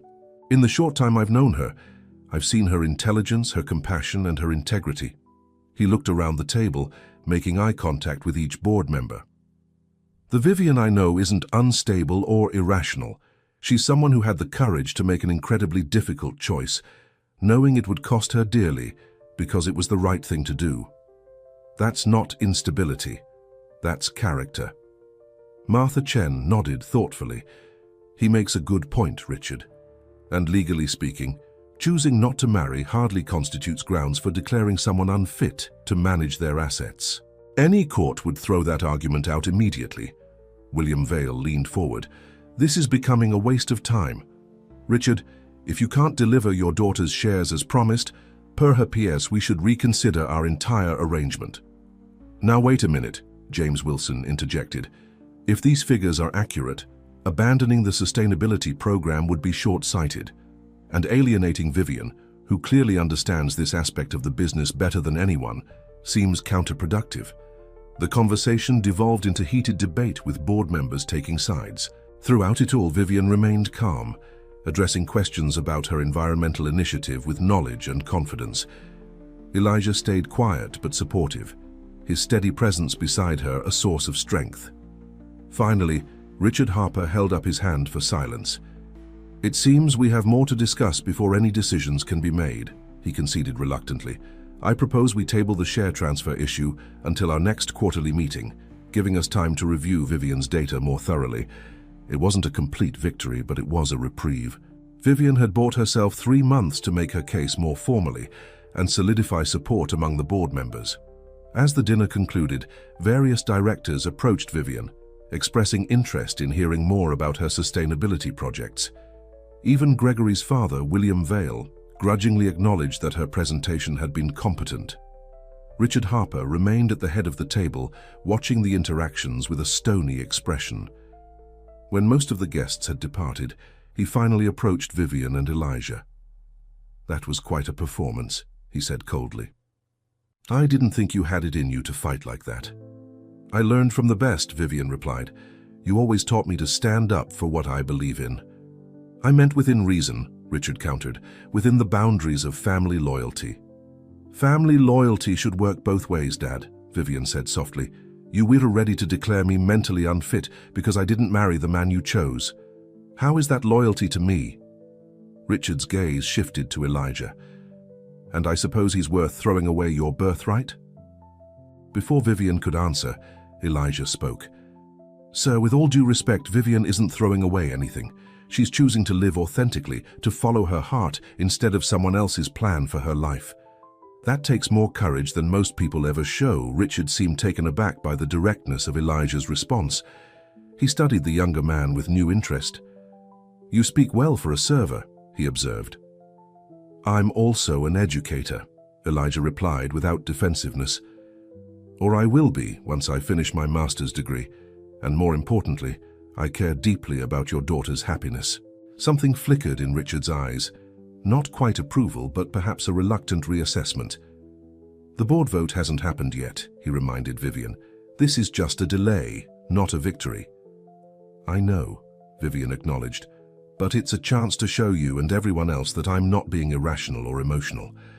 I genuinely believe in the work I've been doing at Harper Properties, and I won't let it be dismantled without a fight." Richard nodded curtly. "We'll see." He turned to leave, then paused. "Your mother asks about you, you know. She'd like to see you." It was as close to an olive branch as Richard Harper was capable of offering. Vivian felt a lump form in her throat. "Tell her I'll call her tomorrow," she said. After her father left, Vivian let out a shaky breath. That was intense. "You were amazing," Elijah said, wrapping an arm around her waist. "The way you handled yourself, the presentation, everything. I was in awe." "We're not out of the woods yet," Vivian cautioned. "My father rarely gives up on something he wants." "True, but you've got allies on that board. They respect you." He smiled proudly. "And now I understand why. You're not just a pretty face who ran out on her wedding. You're a force to be reckoned with." As they left the restaurant, Vivian felt lighter than she had in weeks. She hadn't reclaimed her inheritance or fully reconciled with her family, but she had stood her ground, made her case, and been taken seriously, not as Richard Harper's dowager, but as a businesswoman in her own right. And she had done it with Elijah by her side, facing her father and his world without flinching. "What now?" Elijah asked as they stepped onto the sidewalk. "The night is still young." Vivian checked her watch. It was just past 9. "Now," she decided, "we celebrate, but not here. Somewhere that feels like us." They ended up at a small, hole-in-the-wall jazz club in Harlem that Elijah knew about. It was nothing like the exclusive restaurant they had just left. Crowded, a bit shabby, with mismatched furniture and Christmas lights strung across the ceiling year-round. But the music was incredible, the drinks were strong, and no one gave them a second glance despite their formal attire. "This is perfect," Vivian said, relaxing for the first time that evening. "Exactly what I needed." They found a small table in the corner and ordered drinks. As a local quartet, Pelé, yet a soulful rendition of My Funny Valentine, Elijah reached across the table and took Vivian's hand. "Can I tell you something?" he asked. "Anything." "I was terrified tonight," he admitted. "Walking into that room, seeing all those powerful people looking at me like I was something they found on the bottom of their shoe, it took everything I had not to turn and run." Vivian squeezed his hand. "I had no idea you seemed so confident." "That's because I kept focusing on you," Elijah said simply, "on how brave you were, standing up to your father and Gregory and all of them. It made me want to be brave too." The honesty of his confession touched Vivian deeply. This was what had been missing with Gregory. This vulnerability, this willingness to share fears and insecurities. "I've been thinking," Elijah continued, "about us, about the future. I know it's early and we're still figuring things out, but I want you to know that I'm all in, Vivian. Whatever comes next, whatever challenges we face, I'm here." Vivian's heart swelled. "I'm all in too," she said softly, "which is a little scary, considering we've known each other less than 2 weeks. Elijah laughed. "When you know, right? That's what my mom always says." "Speaking of your mom," Vivian said, "I've been thinking about what she told me, about being sure of what I want. And I am sure, Elijah. I want this. Us. The look in his eyes was worth more than all the wealth she had walked away from. "Dance with me?" he asked, standing and offering his hand. They moved to the small dance floor, where a few other couples were swaying to the music. As Elijah pulled her close, Vivian was reminded of their first dance at what should have been her wedding reception. That moment had changed everything, set her on a path she never could have imagined. "Do you ever wonder," she asked as they moved together, "what would have happened if you hadn't spilled that champagne on Gregory at the rehearsal dinner?" Elijah smiled. "I think about it all the time. If he hadn't shown his true colors in that moment, if you hadn't seen who he really was, I might be Mrs. Gregory Vale right now," Vivian finished, living a life that looked perfect from the outside but felt hollow inside. "Instead, you're here with me," Elijah said, "in a dive bar in Harlem, wearing a designer suit that probably costs more than my rent, dancing to jazz at nearly midnight on a Wednesday." Vivian laughed. "And I wouldn't trade it for anything." As the song ended, Elijah looked at her with such tenderness that it took her breath away. "I love you, Vivian Harper," he said simply. "I know it's fast and maybe a little crazy, but I do." "I love you too," she replied without hesitation. "And maybe it is fast and crazy, but it's also the most real thing I've ever felt."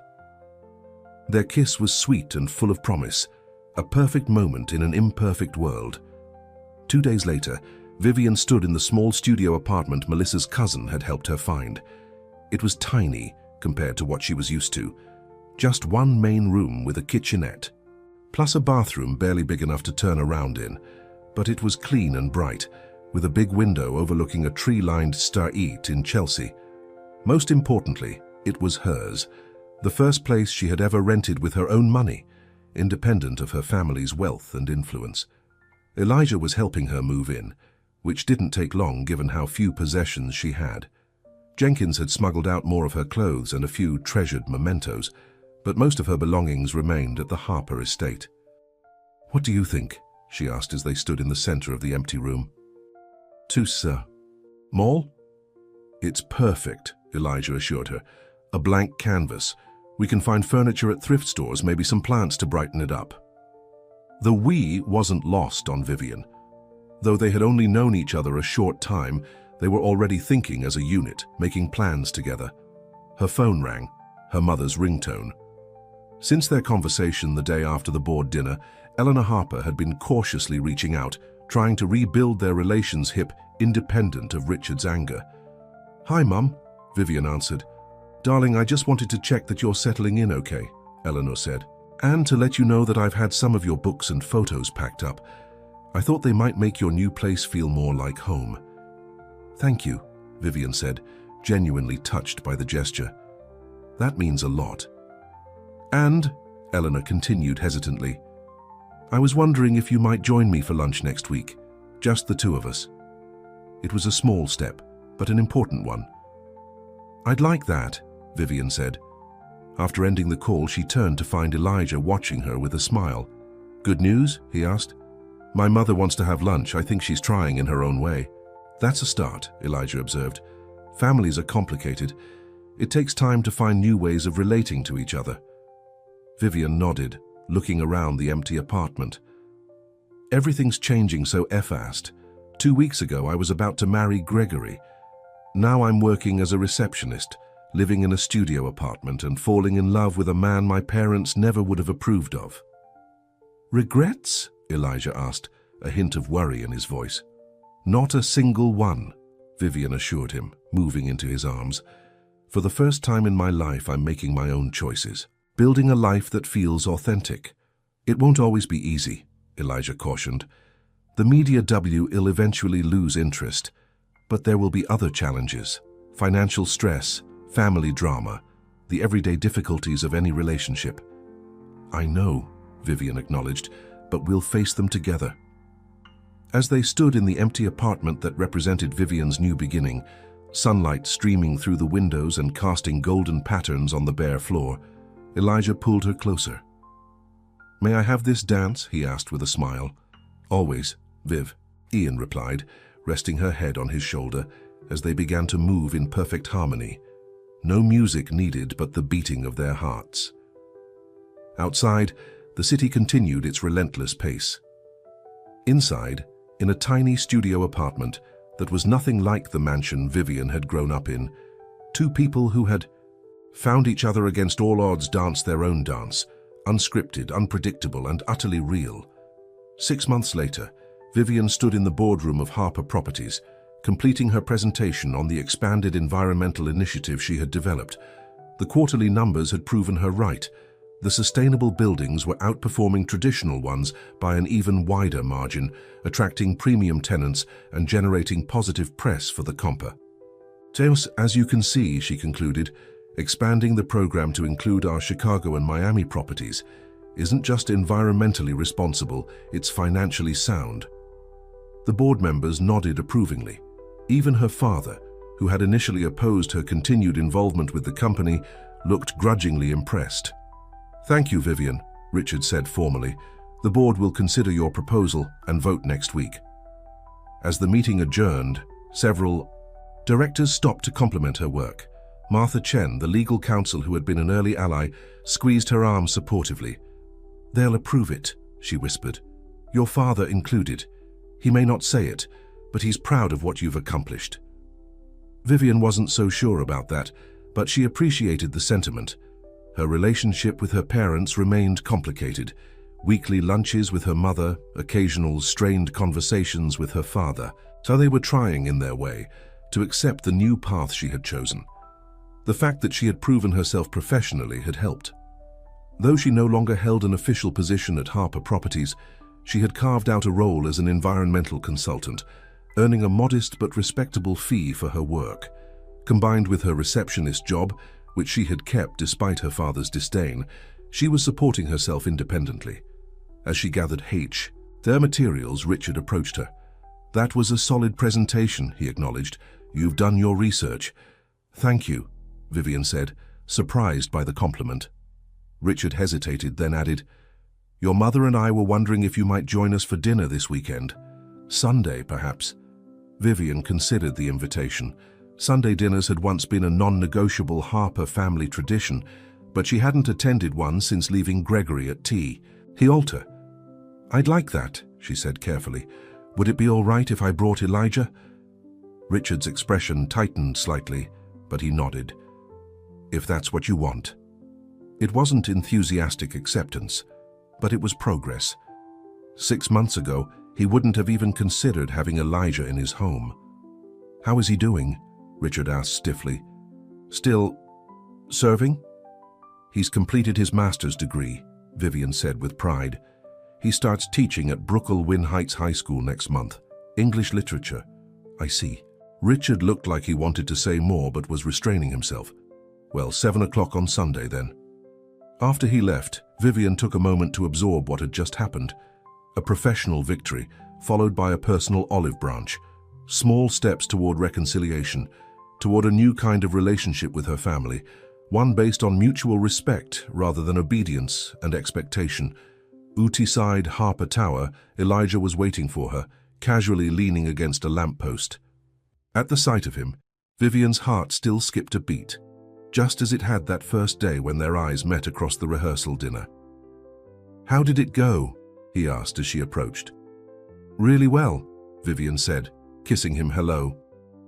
"The board seemed impressed, and even my father gave me a compliment in his own restrained way." "That's huge," Elijah said with a smile. "I told you they'd come around eventually." They began walking toward the subway hand in hand. Though Vivian could have afforded taxis now, her consulting work was paying increasingly well. She had grown to appreciate the everyday rhythms of city life, the small economies and habits that had once been foreign to her. "Oh, and we're invited to Sunday dinner at my parents' house," she added casually. Elijah stopped walking. "Seriously? Both of us?" "Yes, both of us," Vivian confirmed. "My father specifically said you could come." "Wow." Elijah looked both pleased and nervous. "That's progress." "Slow progress," Vivian acknowledged. "But yes." She squeezed his hand. "You don't have to come if you don't want to. I know how uncomfortable those dinners can be." "Are you kidding? Of course I'm coming," Elijah said firmly. We're in this together, remember? As they continued toward the subway, Vivian reflected on how Erk had changed in half a year. She had lost her inheritance but gained something far more valuable: independence, self-respect, and a love that supported rather than constrained her. Her life wasn't perfect. The tiny apartment sometimes felt claustrophobic, especially when she and Elijah disagreed about something and couldn't retreat to separate wings as she might have in her family's mansion. Money was sometimes tight, especially with student loans and Ren's medical expenses, and the whispers still followed her occasionally, the society princess who had chosen a server over a banking heir. But those challenges were outweighed by the joy she found in living authentically. In waking up each day beside a man who saw and loved the real Vivian, not the polished heiress she had pretended to be for so long. In building a career based on her genuine passions rather than family obligations. "What are you thinking about?" Elijah asked as they descended into the subway station. "You've got that faraway look." "I was just thinking about how far we've come," Vivian replied. "How much has changed since that day at the plaza." "When you asked me to dance," Elijah remembered with a smile. "Best decision I ever made," Vivian said, leaning into him as they waited for the train. Later that evening, in their apartment, technically still Vivian's studio, though Elijah spent most nights there, they danced again. No special occasion, no music even, just the two of them moving together in the small space they had made their own. "I was thinking," Elijah said as they swayed, "about that day at the plaza, when you walked up to me at the bar." "What about it?" Vivian asked, her head resting comfortably on his shoulder. "I was so shocked when you asked me to dance. I thought you were having some kind of breakdown." He chuckled at the memory. "I never imagined where that one dance would lead us." "I didn't either," Vivian admitted. "I just knew I couldn't marry Gregory, couldn't live that life anymore. And there was something about you, your dignity, your kindness, even after how badly you'd been treated, that drew me to you." Elijah pulled back slightly to look at her. "Do you ever wonder what your life would be like if you had gone through with the wedding?" "Sometimes," Vivian said, honest lie. "I'd have financial security, my family's approval, my position at the foundation, but I'd be miserable inside, living a lie." She touched his face gently. "What about you?